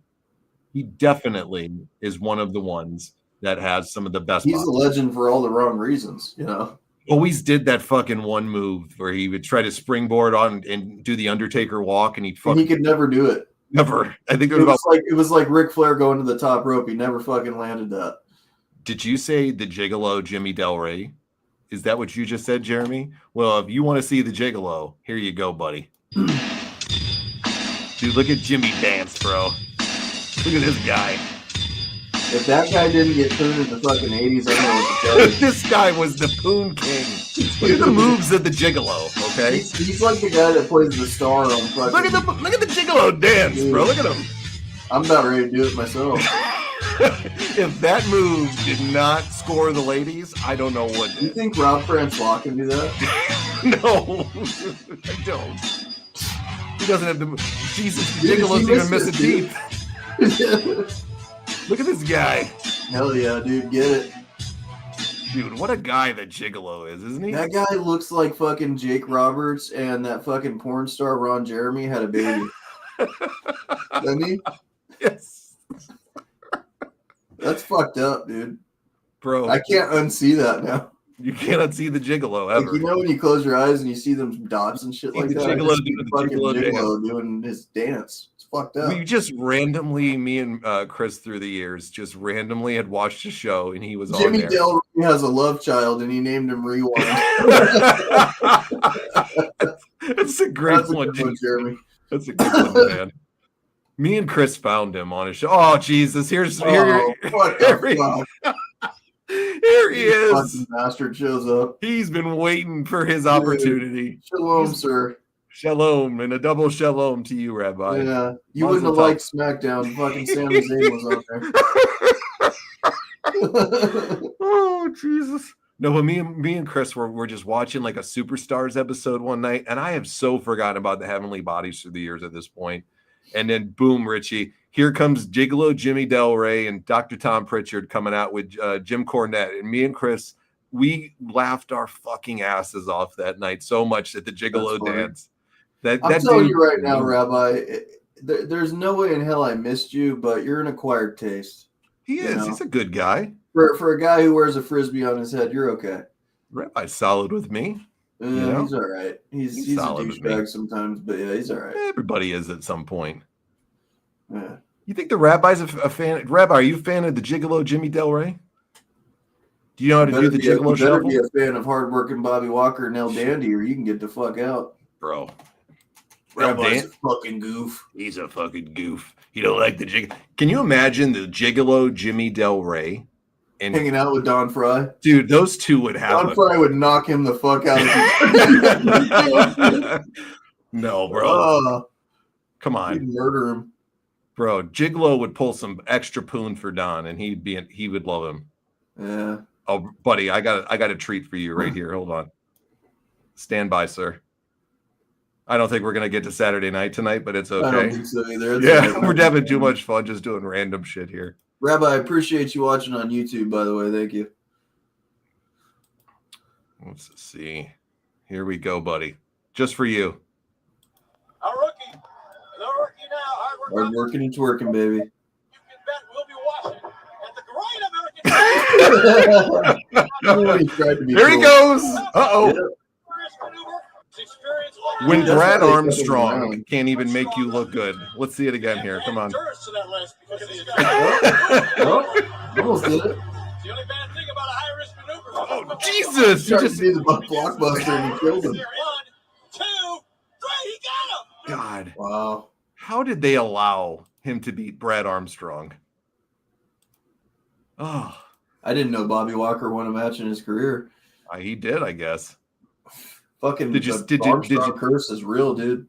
Did you get the did you see the name of the clip before it, what it was for No. it? Hard work needs to work harder, Bobby Walker. Don't you ever say that. Don't you disparage the good damn name of goddamn hardworking Bobby Walker. I heard fucking Bobby Walker named the Macho Man. Whoa. Well, we can't ask Randy anymore. I know. Dead We man can't tell ask no Randy. tales, right? Maybe that could be one of our wrestling conspiracy themes one week. Bobby Walker named the Macho Man. Oh shit, that's funny. The real creator of Macho Madness. Yeah. The man behind the Mega Powers. Jesus Christ. Vincent is fucking actually Bobby Walker in the NWO. I don't know what the GOAT is, but I know Jericho's the greatest of all time. God, should we play that one later too? Dude, that's probably the best fucking thing AEW did, dude. Him in the bathtub with the fucking with the bubbly just spitting it out of him before. Yeah. And when he gives Sammy the kiss on the head in the beginning, Jake Hager is just like staring at him right there. Oh, it's so good. That's why I said like AEW had those moments, bro. Had those moments. The backflip off the cage with Cody Rhodes was a huge moment. I mean, there was a lot of cool shit. And I'll be honest too, I liked what Sean Spears was doing in the beginning, man. When he was nailing everybody with a chair and shit. Yeah, when he was the chairman, I thought it was cool. Everybody was bitching about the blood and stuff. I'm like, there's a spot for it where it tells a good story. You know, you look no further than Triple H and Cactus Jack. You can tell a great story with given color. Stone Cold Steve Austin and Kane. I could go down the list. You wouldn't have had the blood from a stone moment. You know what I mean? Without getting color. So it has a spot in wrestling, but when you do it every 5 minutes and you start sticking people with syringes and all these different fucking things, you water it down, you know? You want a superhuman clip later? We'll do a couple superhumans. Get the muffins, Devon. Get the muffins. Rand is here. Hey, yo, get the damn What muffins. up, Rand? No, when you go back and look, like we've said so many times, and like we were just saying, there was a lot of special moments in the beginning of that promotion. A lot of cool things. That moment when Moxley came in on the pay-per-view, I'll never forget. Me and my buddy Jeff were watching it, man, and we popped huge for it when he came out. And Jim Ross selling it on there, just going, hey, hey, hey. We were texting when it was going on, and I remember that. I remember it like it was yesterday, man. That's when AEW was good. We were buying the pay-per-views, each of us. You know, We were buying the pay-per-views week after week, or we're month after month, or every quarter, or whatever it was that they were doing. I think it was every 2 or 3 months they would do it at the beginning. I'll tell you this: a few moves that they should have made was, bring in Carl Anderson and Luke Gallows over to AEW. They should have got AJ Styles when his contract was up for renegotiation. They should have got Kevin Steen to come over there, Kevin Owens, and they should have got Finn Balor. If they would have made those moves, and Shinsuke Nakamura would have been a good one as well. If they would have made those moves financially and Tony Khan would have spent the money, I think that would have been definitely a shift for them.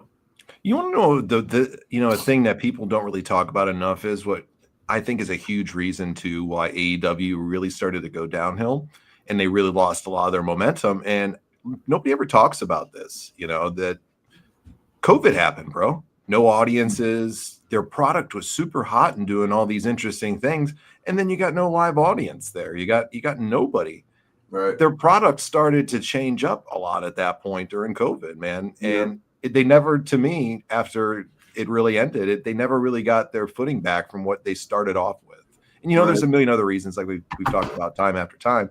But I think COVID just played a huge part in it that people don't give it enough credit for, where they really just knocked AEW down and had to make them rethink the way they were doing things because they had to change up everything because of COVID, Right.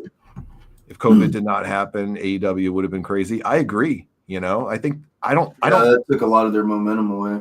Yeah. So you think that's a valid point too when you guys hear that, right? Yeah, because it was stupid. They were putting the wrestlers in the crowd and stuff, which it was better than what WWE was doing, to be honest with you. Like, I don't know. There was no easy answer to any of the shit that either company was doing during that time. I think it's criminal what our country did to places like that, trying to force them to get the vaccine, trying to do all this fucking shit. And then years later, you find out they didn't need to do it at all, and that's the biggest heartbreaking thing about it all is, we're still going through PTSD over the COVID times, so yeah, that shit's crazy, man. COVID fucked up a lot of shit for a lot of different things. It never gets talked about by people, to be honest with you, because people forget how hot it was in the beginning of it, and I'm going to go on a be real lofty claim here. Raw was so bad when they started, the WWE product was so bad. The fans were starving we were all starving as wrestling fans. We were checked out on it, man. We were so sick and tired. Remember how every week that we were doing fucking Raw reviews, I was just like, oh my God, can we do a topical show, please? God. Me and you would like text back and forth because Rob was the one that loved doing them, and it was his big thing that he liked doing because that was his format, And that's not a knock on him. He just loved doing that format at the time, and that's the way he wanted to, or whatever. We were trying to be accommodating to him, and I remember how many times did me and you have this conversation, and we had said it to him too, and he was the one that really liked it. And liked doing those shows and saw the value in doing it. We understood, but how many times did we say, if I have to fucking watch Raw one more time, I'm going to fucking blow my brains out because it's killing me to watch. It's fucked up, we hated it. It was torture. And then we just stopped it, we were done with it. It was bad, dude. Yeah. And AEW had the market at that point in time. Yeah. They had the market at that point in time. And Rob at the time was saying AEW was going to go out of business in 2 years. And it was like, no, I don't think so. I think he said 5 years. 5 years, something like that. And they've made it that long, of course, because they got a rich owner and all that good shit. But COVID killed so much for these businesses, and it changed the way that they did things. And I think everybody can kind of see it. Rand's absolutely spot on here too about FTR coming over. Remember that, where they came over to a few people in the crowd, where they would socially distance everybody. And FTR coming over was a really big deal for tag team wrestling at the time. People wanted to see them in the Bucks, and that was the big thing they wanted to see. And FTR was always over with the marks, at that time. And the internet fan base, they loved them. They wanted that matchup with them.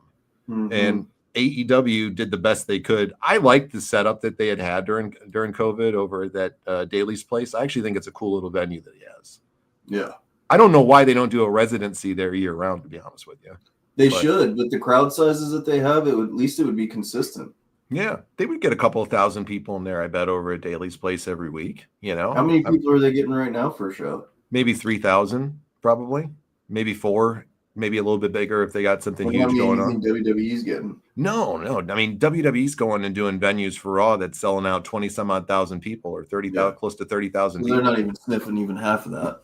Yeah, I mean, they're not going to go more now than 3,000 or 4,000 seat venues, I would assume, for their show, and even smaller. I mean, they've been You kind would of setting embarrass up. yourself if you tried to. They have been embarrassing themselves for a long time. That's why they kind of did it. The one I think that actually changed it around for them to go to the smaller venues was when they hired Jared on to be the traveling manager to set up the venues and stuff.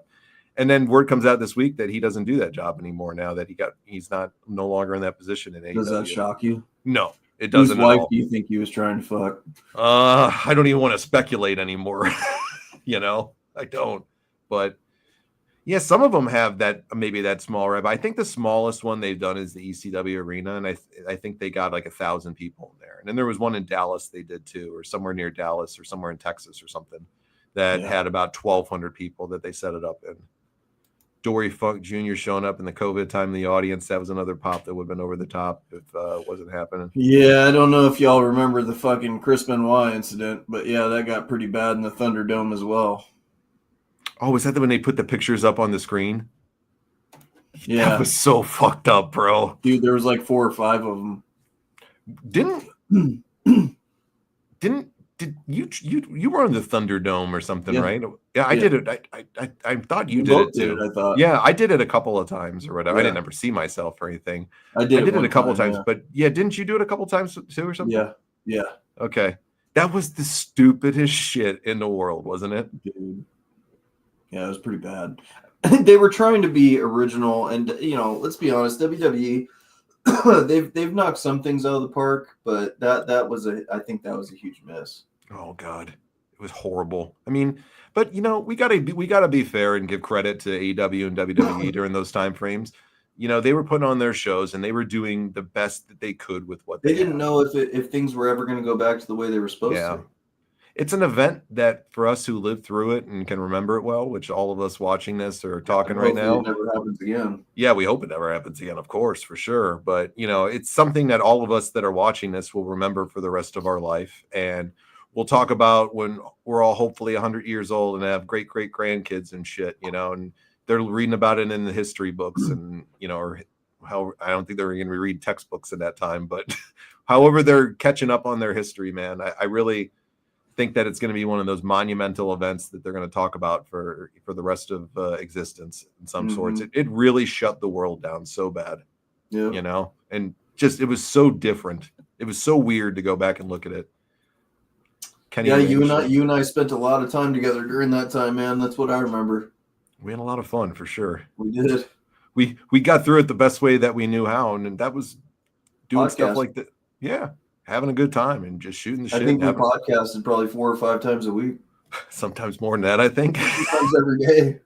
We'd fall asleep, when we're streaming on ECW. Oh God, the forgotten tapes. But you know what, man? No matter what happened in that time, and I feel terrible for all the people's lives got lost and businesses lost and got hurt by everything like that. But I don't know. I think it made some of us as people stronger, as friends and family and stuff. It definitely made you appreciate things more, for sure. Yeah, that's for sure. You can't go out and sit in a restaurant anymore. You can't use a bathroom at a place. Dude, I'll never forget when I was walking through the restaurant and they were like, "Sir, you got to wear your mask to the table, but then you could take it off." And I looked at the fucking lady and I was like, "Does it matter? Does that sound not like the stupidest fucking thing?" Or when I went to Laughlin for the first time for my buddy's 21st, we were out there drinking and shit like that. And they, like, the security guards were chasing us down to make sure we put our mask on after we took a drink of our drink.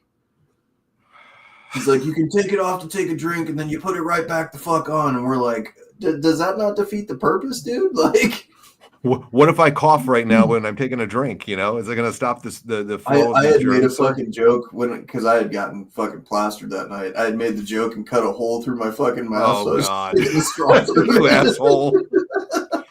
You asshole. Dude, it was. So funny. All right, everybody, let's take a 5-minute break because my old bladder has to go take a pee really quick. But let's take 5. We'll come back and we'll just keep shooting the shit and having a good time. We'll, for anybody that watches this later on thinking you're going to see WCW Saturday Night, I apologize. I apologize, and I'm not changing the title around. In the words of Eddie Guerrero, I lie, I cheat, I steal. Yeah, sorry if you're watching that later on. I didn't intentionally make it to be clickbait. We just, thought we were going to do it and ended up going a different direction. The Yeah. beauties of live, right, Rich? Yep.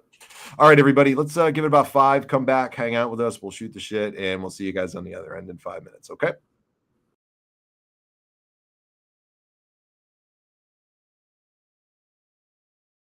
No, Mark Kerr's a fucking goof. He's a fucking goof. Jeez. Anybody who knows him knows he's a goof. What do you think about The Rock apparently playing him in a role about his life, I guess? Rock's a dumbass to do that. He should pick somebody better to represent. Kerr ain't the one. Here's a drink of water. Kerr's a fucking goof.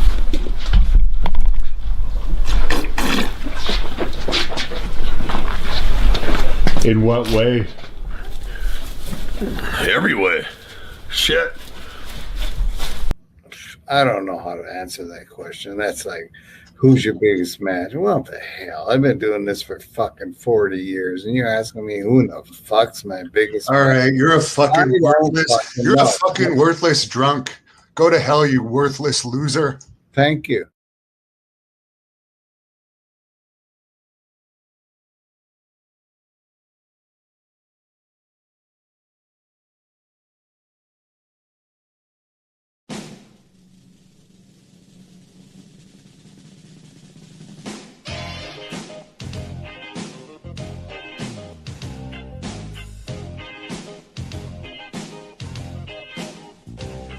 Well, I met this lady and I told her quite a story. Said I love her forevermore.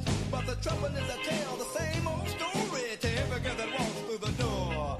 You see the slick start talking at you, honey. Well, first they love me and then they don't. Sometimes they do it and sometimes they won't. So I said to this girl, hey, you get out. And she got to her feet and began to shout. You a die so bro, a die so bro.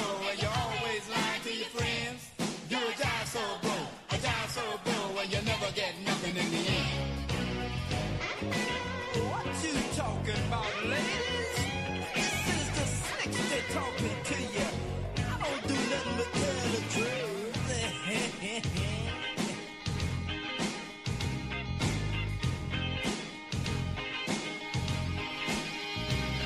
Well, they thought this dude might learn a lesson, but I didn't learn a thing at all. While late last night, I was out there messing with a lady that was 7 feet tall. Now that was a big one. So I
All right, everybody, we are back from the break. Thanks for bearing with us. Glad to have you back with us.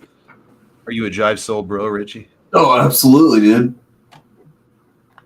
There ain't nothing like the slickster and Akeem, the African dream. That's right. Let's see what we got here. Slick. Yes, you got it, Rabbi, man. Nothing like a little Slick singing right there. Did you like Slick as a manager? Do you remember him? Yeah, I remember him. He was all right. He was a good one. Slick was always over with me. So for the end of the show, let's do a little what do you want to talk about? So if you guys got any topics on your mind, can be anything. Doesn't just have to be wrestling. It can be sports, can be life, whatever you want. Throw it out there in the comments if there's a topic you want to talk about. Wrestling related, non-wrestling related, whatever. Jeremy says, let's see. Hear me out. The internet said Bobby Walker was in North Carolina. What if he's in South Carolina, in a town called Myrtle Beach, and he's living in a trailer eating Hot Pockets? That's Chris Martin, dude. I'm just kidding. That's where you're going to find him. I'll take my finder's fee in the form of a $100 Fanatics gift card. You find me his address, and you find me his email address or contact information, and can get us in touch with him. Dude, we'll both match that. I'll give you a $100 gift card too. Find it. We'll throw you a $100 Fanatics gift card if you can get us in touch with him. But you got to get us in touch with him, okay? Yeah, you got to get in touch with him. That's the thing.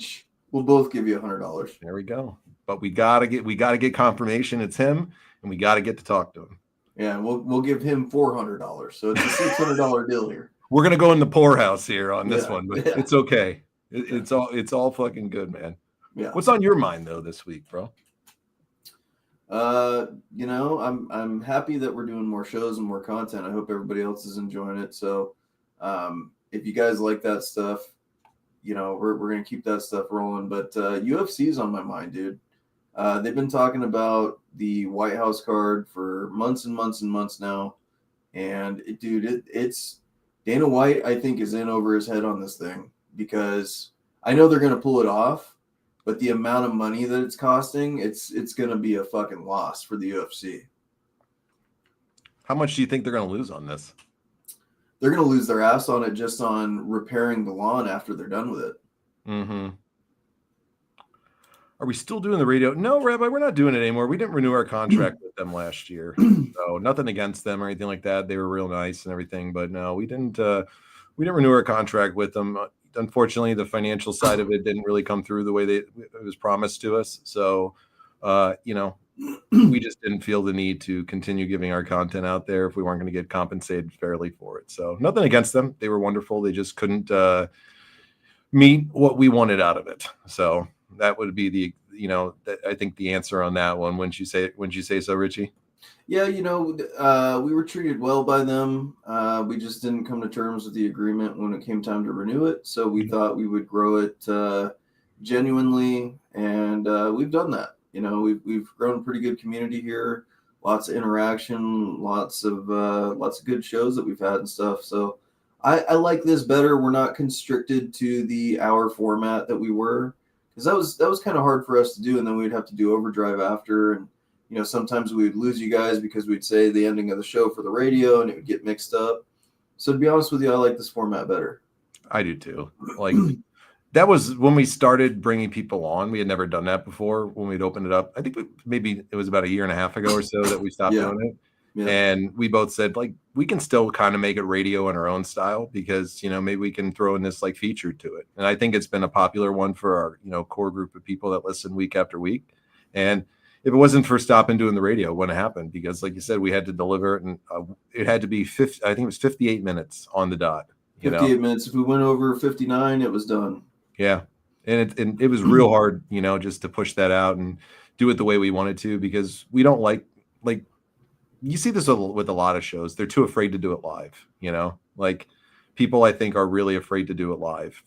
For some people, and I get it. What's Rand saying here? So he said, helping somebody and then getting blocked by them. That's what's on my mind, boys. And going all the way out to their place to get their mail in sleepy rain, snow, drop their mail off in the apartment for them and wondering if I did a thing or not. That's fucked up that they did that, Rand. Damn, dude. That's sorry totally going through that. Totally. Listen, we're not big enough, Rabbi. You know, we're just Rabbi, we've talked about making a website. We've talked about doing a few Yeah. different things, and that's fine. You know, eventually down the road, that's the goal, right? Like we want it to be that big, but we need your guys' help and stuff like that. You know, and it's awesome that you guys all show up each and every week, and we're getting more of you. Like, you know, Ricky joined in, and we're getting a lot of new listeners and stuff in the group. So it's a fun environment. And we just want it to be what we would expect if we were part of a group like that.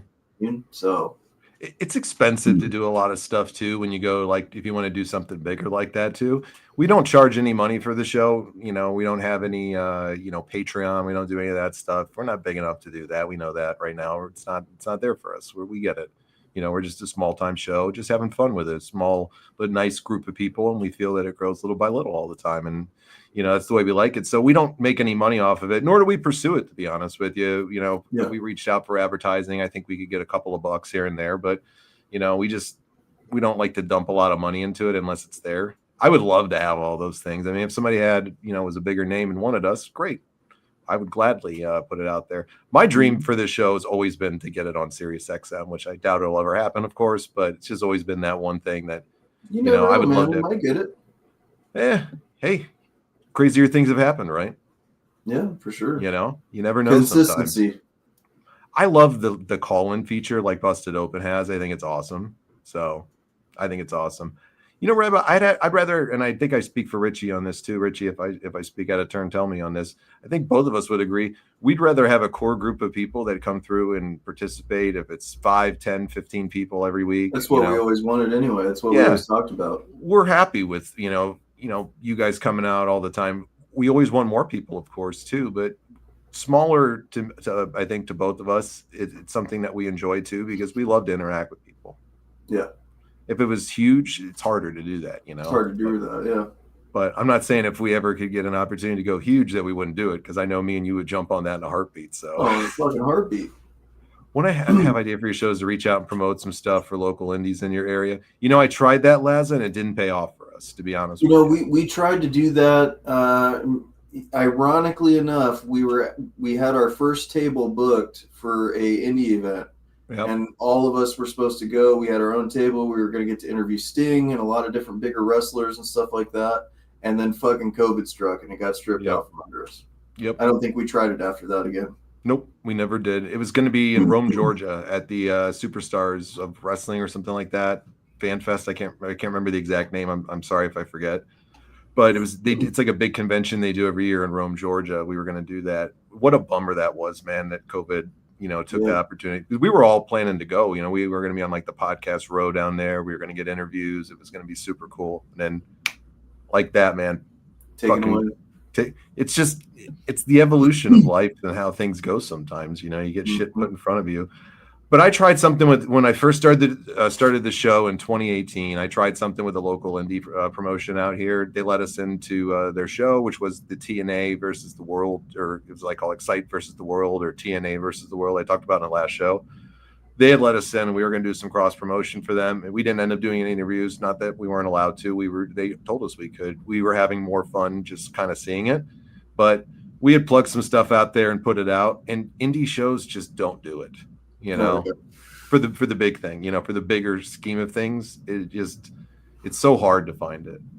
What are the indies in your area? We have at least 10 in mind. We have one major one here. It's called Excite Wrestling. And then there's another one that was big for a long time around here that just is coming back. They always had awesome shows. They were called 2CW. Those are the two big ones that we have around here. What about for you?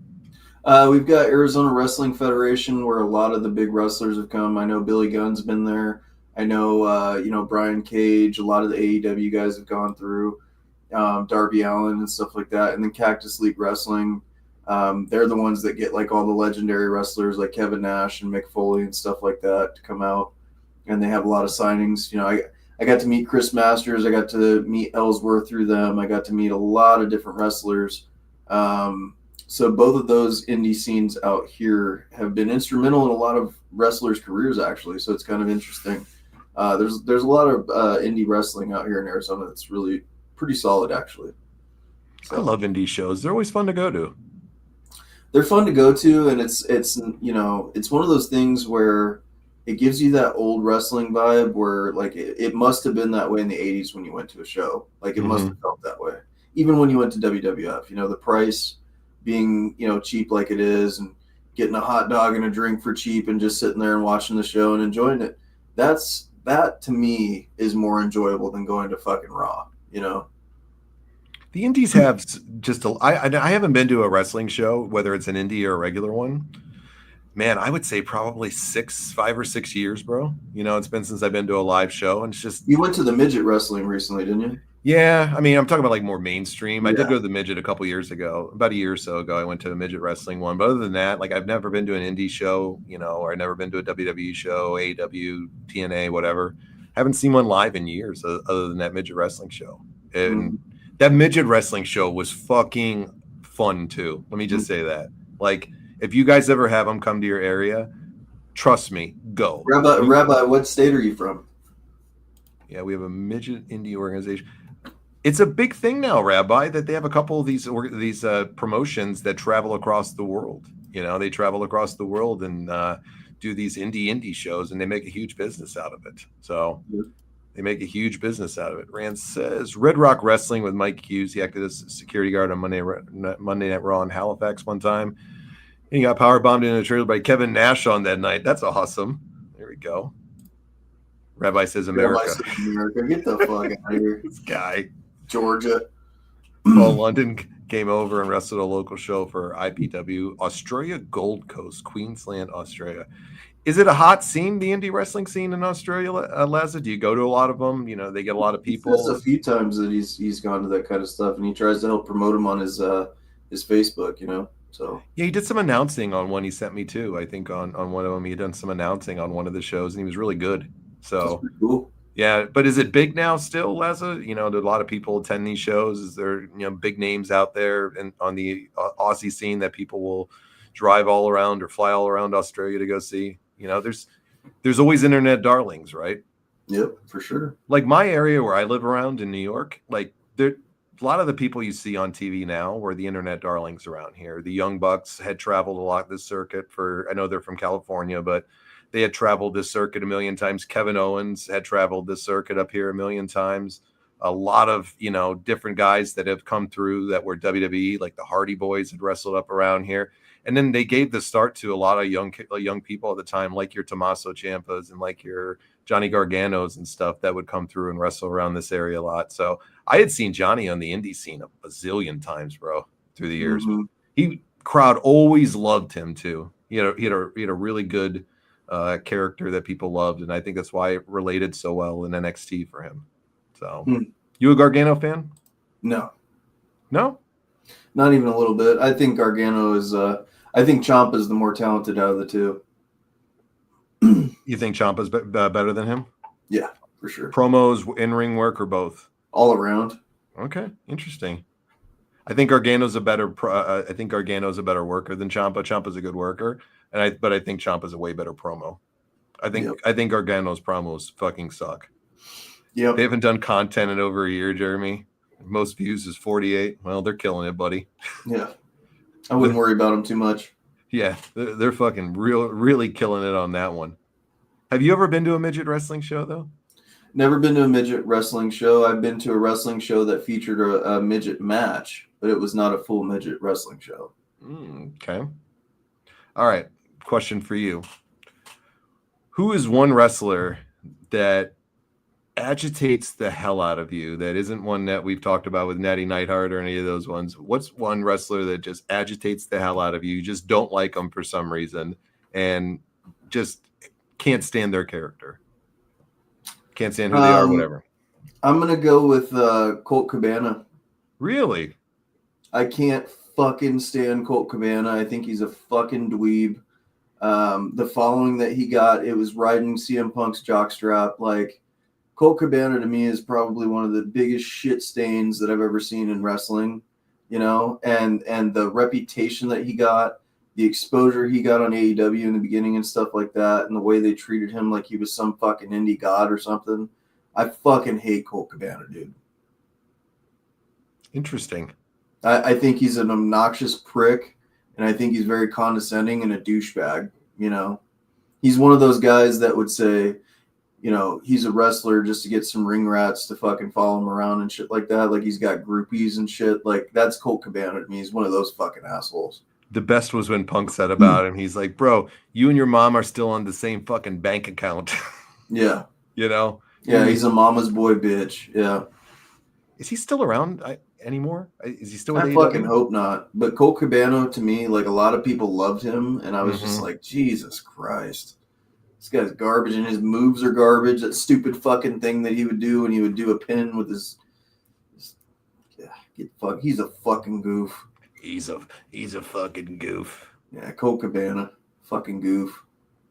All right. I'm not gonna Natty's mine for a woman, you know, and let me try to think of somebody good who I haven't talked about. Natty's one for a woman for me. Let me give one for a guy here, because I never usually give too many guy ones. Trying to think of a good one.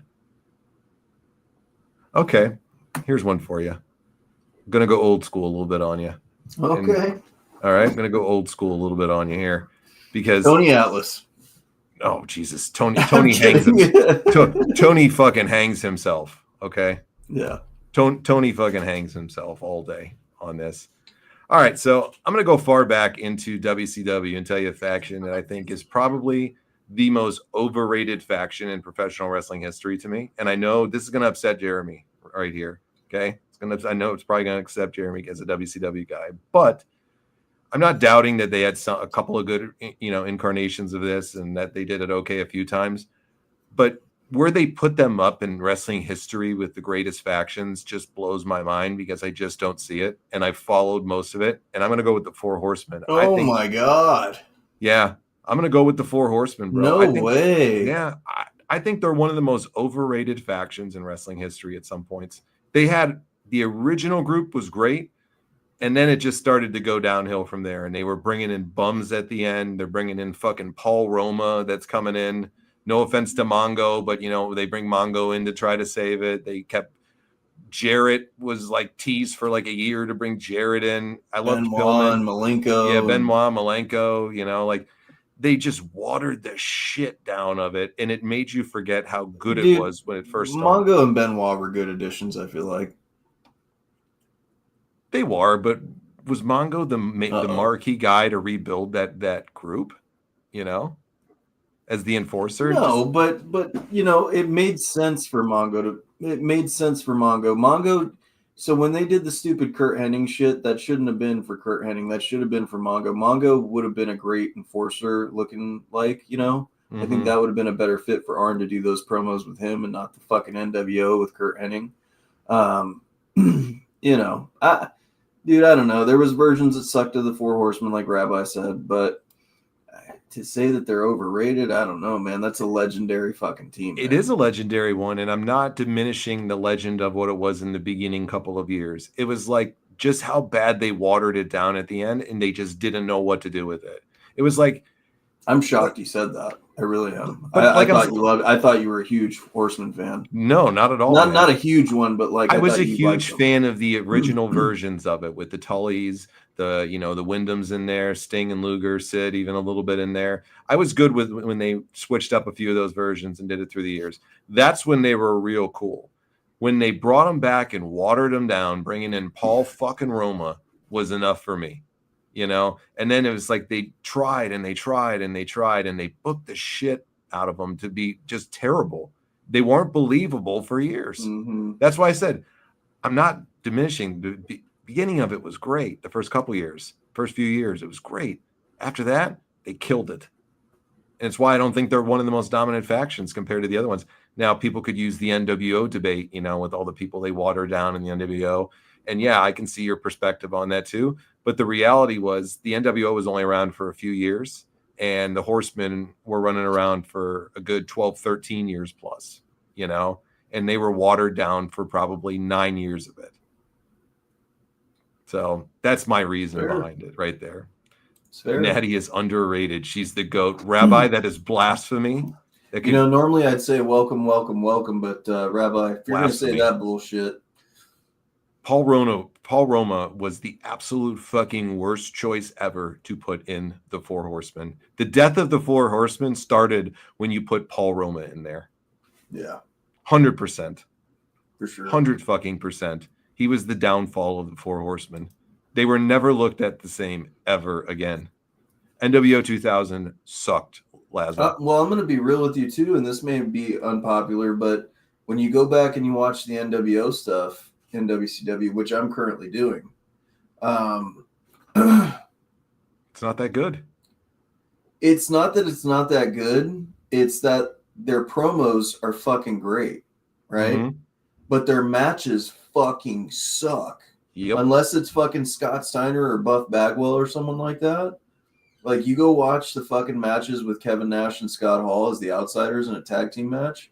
It's all them just fucking trashing people and like doing it lazily. Like, it's not even quality matches. Like, you know, you had Razor Ramon go against HBK and do one of the biggest, best fucking ladder matches of all time and still talked about today. Let me ask you this. What memorable match did you have with the outsiders in the WCW that was looked at in the same respect? Agreed. Yep. You're right. They had a legendary tag team. They had legendary promos. Never did they have a legendary match in WCW. I'll even go as far as to say this. What legendary match did you see with Hollywood Hulk Hogan in WCW? Tell me. I don't remember any. None. Yeah, I don't remember any. Until he fought The Rock at WrestleMania, Hollywood Hulk Hogan didn't have a legendary match. Yeah. I mean, they had good, great angles and stuff that They they had had great built. angles, great stories, but they all nothing flopped. was. Yeah. Look at the match with Sting, how bad it turned out. Yeah. The You know? Warrior, same Yep. thing. The NWO was the king of promos. They were the shits in the ring. Mm-hmm. Rand says the Horsemen started in the late 70s and early 80s and were around till about 2000 on a technicality. They were members inside the Magnificent Seven. I'll have to look up more of the history on them then, Rand, to see what kind of the beginning of it was. I was always under the impression it was late 80s was when it really kind of came in, or mid 80s, mid to late 80s. So DiBiase, I could have pictured DiBiase being a Horseman. What about you? Yeah, he could have been. I was really hoping that Kurt Hennig was going to become a Horseman legit, I thought that was a big mistake that they made putting him in the NWO. Hogan versus Goldberg. Good point, Rabbi. I like that match, actually. Good point. Yeah, but okay. Understood. But it wasn't, how do I say this? It was a good moment. It wasn't a great match working-wise. It wasn't a great match. Go watch it. I've been watching. This is why I'm commenting on it, because I'm watching it right now. Okay. They are memorable moments, great moments, right? Mm-hmm. But not quality matches. But a match just doesn't have to be about the work rate. It's got to be about the psychology. It's got to be about the story that they're telling in the ring. They told great stories. It's a big piece of it. It is a big piece of it for some promotions. It's a huge piece of it. I mean, hear me out. Okay. Like with Scott Hall, like one of my favorites of all time. Loved him in WCW, loved him in the NWO. I'm not taking anything away from it. But go watch him in WWF when he was Razor Ramon. Sure. And go watch him when he wasn't the fucking hungry wrestler anymore. When he got the paychecks and stuff, yeah, he quit showing up to perform. Yeah, he wasn't doing the shit he was doing on the ladder back They with HBK. literally had to put fucking Scott Hall with a different tag team partner because Kevin Nash wouldn't show up, or vice versa. Scott Hall wouldn't show up, so Kevin Nash would have to team with Six or whatever. Mm-hmm. And it was like, dude, the quality of matches that they were wrestling, Kevin Nash would do the same fucking shit over and over and over again.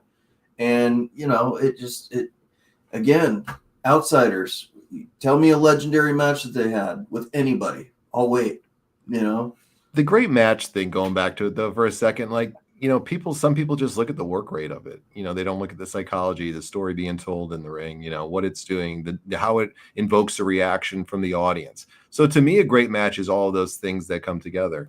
Can it be a great match if it doesn't have one of those things? I think it still can be. And I think there's been many things that have proven that it's a great match for a lot of reasons, but it's not a great working one, for work rate in the ring. And that Piper match that was brought up was not a good match. It was horrendous. I hated it, Laza. It's terrible. Great moment. It was confusing and shit at the end too, Yeah. It was, nobody knew if I think it wasn't Hogan the champion, and people were like, did he just win the title or some shit like that? Roddy Piper choked him out with the sleeper hold, and it went off the air. And then they tried to play this like screw job fucking, oh, Piper didn't really win, you know? Just WCW stupidity. Fucking drizzling shits. But Goldberg versus Hogan to me is a great example of a match that I think is great. It's entertaining, and it's not a great working match, like for the work rate of it. Just like put even the Luger match with Hogan, Luger and Hogan, when Luger beat him for the title before Hog Wild. You know, I know it was just a 6-day reign. Dude, people were so invested into that match and the end of it. Go back and look when Goldberg wins, and go back and look when Luger wins in those matches, and just.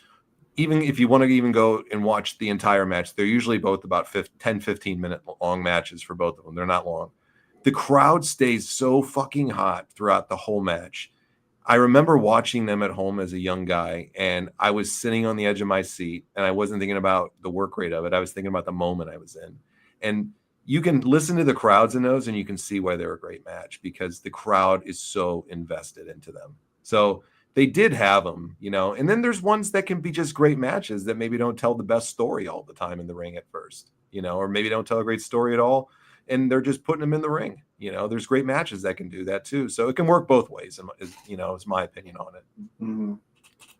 DDP with Hogan. Yeah, the stuff with like Jay Leno, right? When they went down that route, wasn't it like Jay Leno and him? Who was it? Jay Leno and DDP versus Hogan and Bischoff. Was that it? Yeah, that was that match, and then you had fucking Rodman and Hogan versus, you know, Malone and DDP and stuff like that. Rabbi says other wrestlers I couldn't stand: Bagwell and Piper. Okay, interesting. Piper's always one of my favorites, man. Yeah, you love Piper. Fucking I do love too. Piper. I love Piper too. I miss Piper a lot. I'll say this about Piper though: he can be very redundant in his promos, and sometimes they would go on way too long. But probably 8 or 9 out of 10 times, Piper was nailing it out of the fucking park every time when he came out there. He was like Arn Anderson, man. I never saw a bad promo from him. Redundant, yeah, but not a bad promo. What's your favorite Piper moment through the years? My favorite Piper moment is probably, well, it's not going to be a popular one. I'll tell you that. Okay. It was when he went. I still believe it was a shoot. He says it wasn't. Vince Russo says it wasn't. But in TNA. When he had that, yeah, that was my favorite Piper moment. But my favorite overall Piper moment is when he would randomly show up and the bagpipes would hit, and he would just come out, and it would give you the fucking goosebumps because he was just standing there the way he would, and you knew something was about to happen. You know. Yep. That was the best part about Piper. You never knew when he was going to show up. My favorite Piper moment, hands down, and all the great things he did in his career, was the first memory I really have of him as a kid. And yeah, I saw the early matches from WrestleMania, but I saw him way later on, you know, like when I really started watching was around WrestleMania 5. Like that was my prime time when I was hooked into it. And I'll never forget that segment at WrestleMania 5 with him and Morton Downey Jr. in Brother Love. It's fucking Rowdy Piper being Rowdy Piper and just being so damn good at what that was he back did. when he did cocaine. Oh, Cocaine Piper. He was having fun. When he goes to Pritchard, he goes, he keeps calling him son on it. He goes, look at those knees, son. You make somebody a happy boy, don't you, son? You know? And he's just fucking with Brother Love. And then Morton Downey Jr. blowing his cigarette smoke right in his face. Excuse me, sir. Please don't blow your cigarette smoke in my face. And then he just keeps doing it. And then he pulls that fire extinguisher out and fucking douses him. God. Rowdy Piper is just awesome. Yeah, he is. Rest in peace. John and Laz again. Oh my guys. Hey, we're just being honest. You know, everybody's got. Hey, I got on fucking Hulk Hogan, man. You know, so as Hulk, I like the Vader stuff. I thought they booked it wrong, Laza, with him and Hogan. I thought they had way more meat to that story that they could have told. I would have liked to have seen a dominant Vader actually destroy Hogan, and then Hogan coming back and finally conquering him again. I think they could have done way better with that. Vader and Hogan were primed for each other, but they just didn't work. Yeah. You know, they just didn't work. Well, we've gone on for 2 hours, guys. It's getting late here on the Friday night. So we've had a blast with you. Once again, if you were looking forward to Saturday night, I'm sorry that we didn't get to the WCW Saturday night, but hey, we're just having a good time tonight. That's what it was all about. So a lot of people don't like the Renegade as they thought he was a better version of Rhino. Watched a match with Luger and Renegade recently and thought it was all right. Even the Goldberg squash with him was good. Terrible story of the Renegade. Maybe we'll tell it on one of the wrestling conspiracy-based shows one day, you know. bad way to end the life for that poor man and what happened. Sure. So I always feel real horrible when I hear about his story. Yeah. But any closing thoughts, my friend, before we leave for the evening? Appreciate you guys showing up for the impromptu show. Just want you all to know we appreciate your time. And, you know, you guys coming out here is a highlight of our week. We enjoy it. We're trying to put more content out for you and be more consistent. You know, we keep preaching this, but there's going to be more content down the road, different types of show styles, booking contests. We're going to get back with you guys coming on and sharing the screen with us. We're getting interactive again, all that kind of stuff. So we're gonna have some fun, man. Hope you guys are enjoying the show, and you know, as always, we'll see you down the road. I don't think we're going to do a Barry Horowitz night, Rabbi. Barry Horowitz cut a promo on me before. You know, if you email me over on the show email on our page, Rabbi, if you email me, I'll send you the Barry Horowitz promo he cut on us. So you got to send me that. I don't think I ever heard it. I will. It's actually really funny. So I want to see the Nick Gage one too. I'd have to find out where that one is, but yeah, fine. We'll have to play that one day. Maybe there's not a shortage of you know, Glenn Gilbertys in the world and Barry Horowitz and Nick Gage fucking bashing our shit. Oh, I promised a Superhuman clip. You're right. I can't leave without Superhuman. I did promise one. I'm sorry. Hold on. Let's get one. So for the juggalos and juggalettes, we'll do a couple. We can. Home and I hope you like it. Whoop, whoop. We can't leave our wonderful friends here without something that they wanted. Let's see. How bad are you in the mood to see him get fucked up tonight, Rich? Pretty bad. Okay. As long as it ain't that stupid one with the fucking bat. Oh, no, we got a good one right here, pal. Hold on. This one might fit your criteria. Give me a second, though. This might fit your criteria of seeing him in some pain. All right, let's hit it. Glacier's a fucking turd. He's a fucking goof. So today I'll be jumping onto What is that? printer and this motherfucking microwave. Okay. For the juggalos and juggalettes. A cheeseburger or cheese grater, a microwave. You like it. Whoop, whoop. Oh, dude, he's gonna hurt himself here. Come on. Looks like he's lost some weight a little bit. I don't think that. No. Nope. That one. What a dumbass. My favorite was that one where his eyes were fucking wide open and he was just like bugging out of his fucking dome. This shit was hilarious. Hold on, let's hit a couple more here. Let's find. Oh, I thought he was gonna do something with a Christmas tree there. Oh, this is the good one right here, Rich. Listen to this. Go. Yep, this is the one that fucking Jude sent us the other day. This is Super TV Show. That's like 6 feet high. Yeah. Listen to the thud on this, guys. Do not try this at home, and I hope you like it. Whoop, whoop. Does that guy have a hatchet man with a cross? Yep. Listen to this, Rich. This shit. Whoop, whoop. That's right in the nads, dude. We gotta watch it again, please. Dude, he broke that fat bastard. Yeah, he broke that fat bastard right here his back. Listen to the Dude, he thud elbowed on him in the nutsack. Dude, it hurt this guy. Come on. Listen to this. This shit. Whoop, whoop.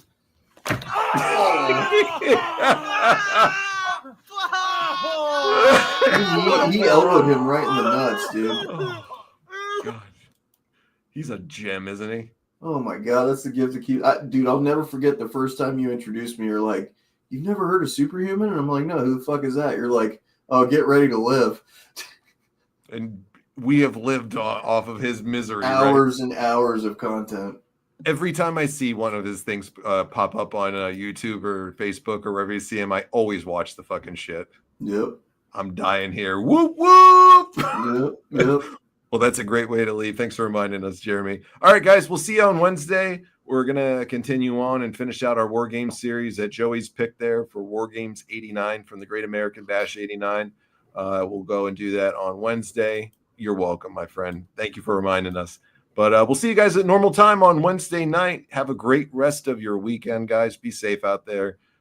All of our love and blessings to each and every one of you, especially with the holidays coming up, Thanksgiving here in America. So we hope everybody's going to have a great holiday and all that good stuff. And thank you for showing up and enjoying this time with us each and every week. We really appreciate it. 100%. So for Richie, I'm John. We'll see you guys on the next show.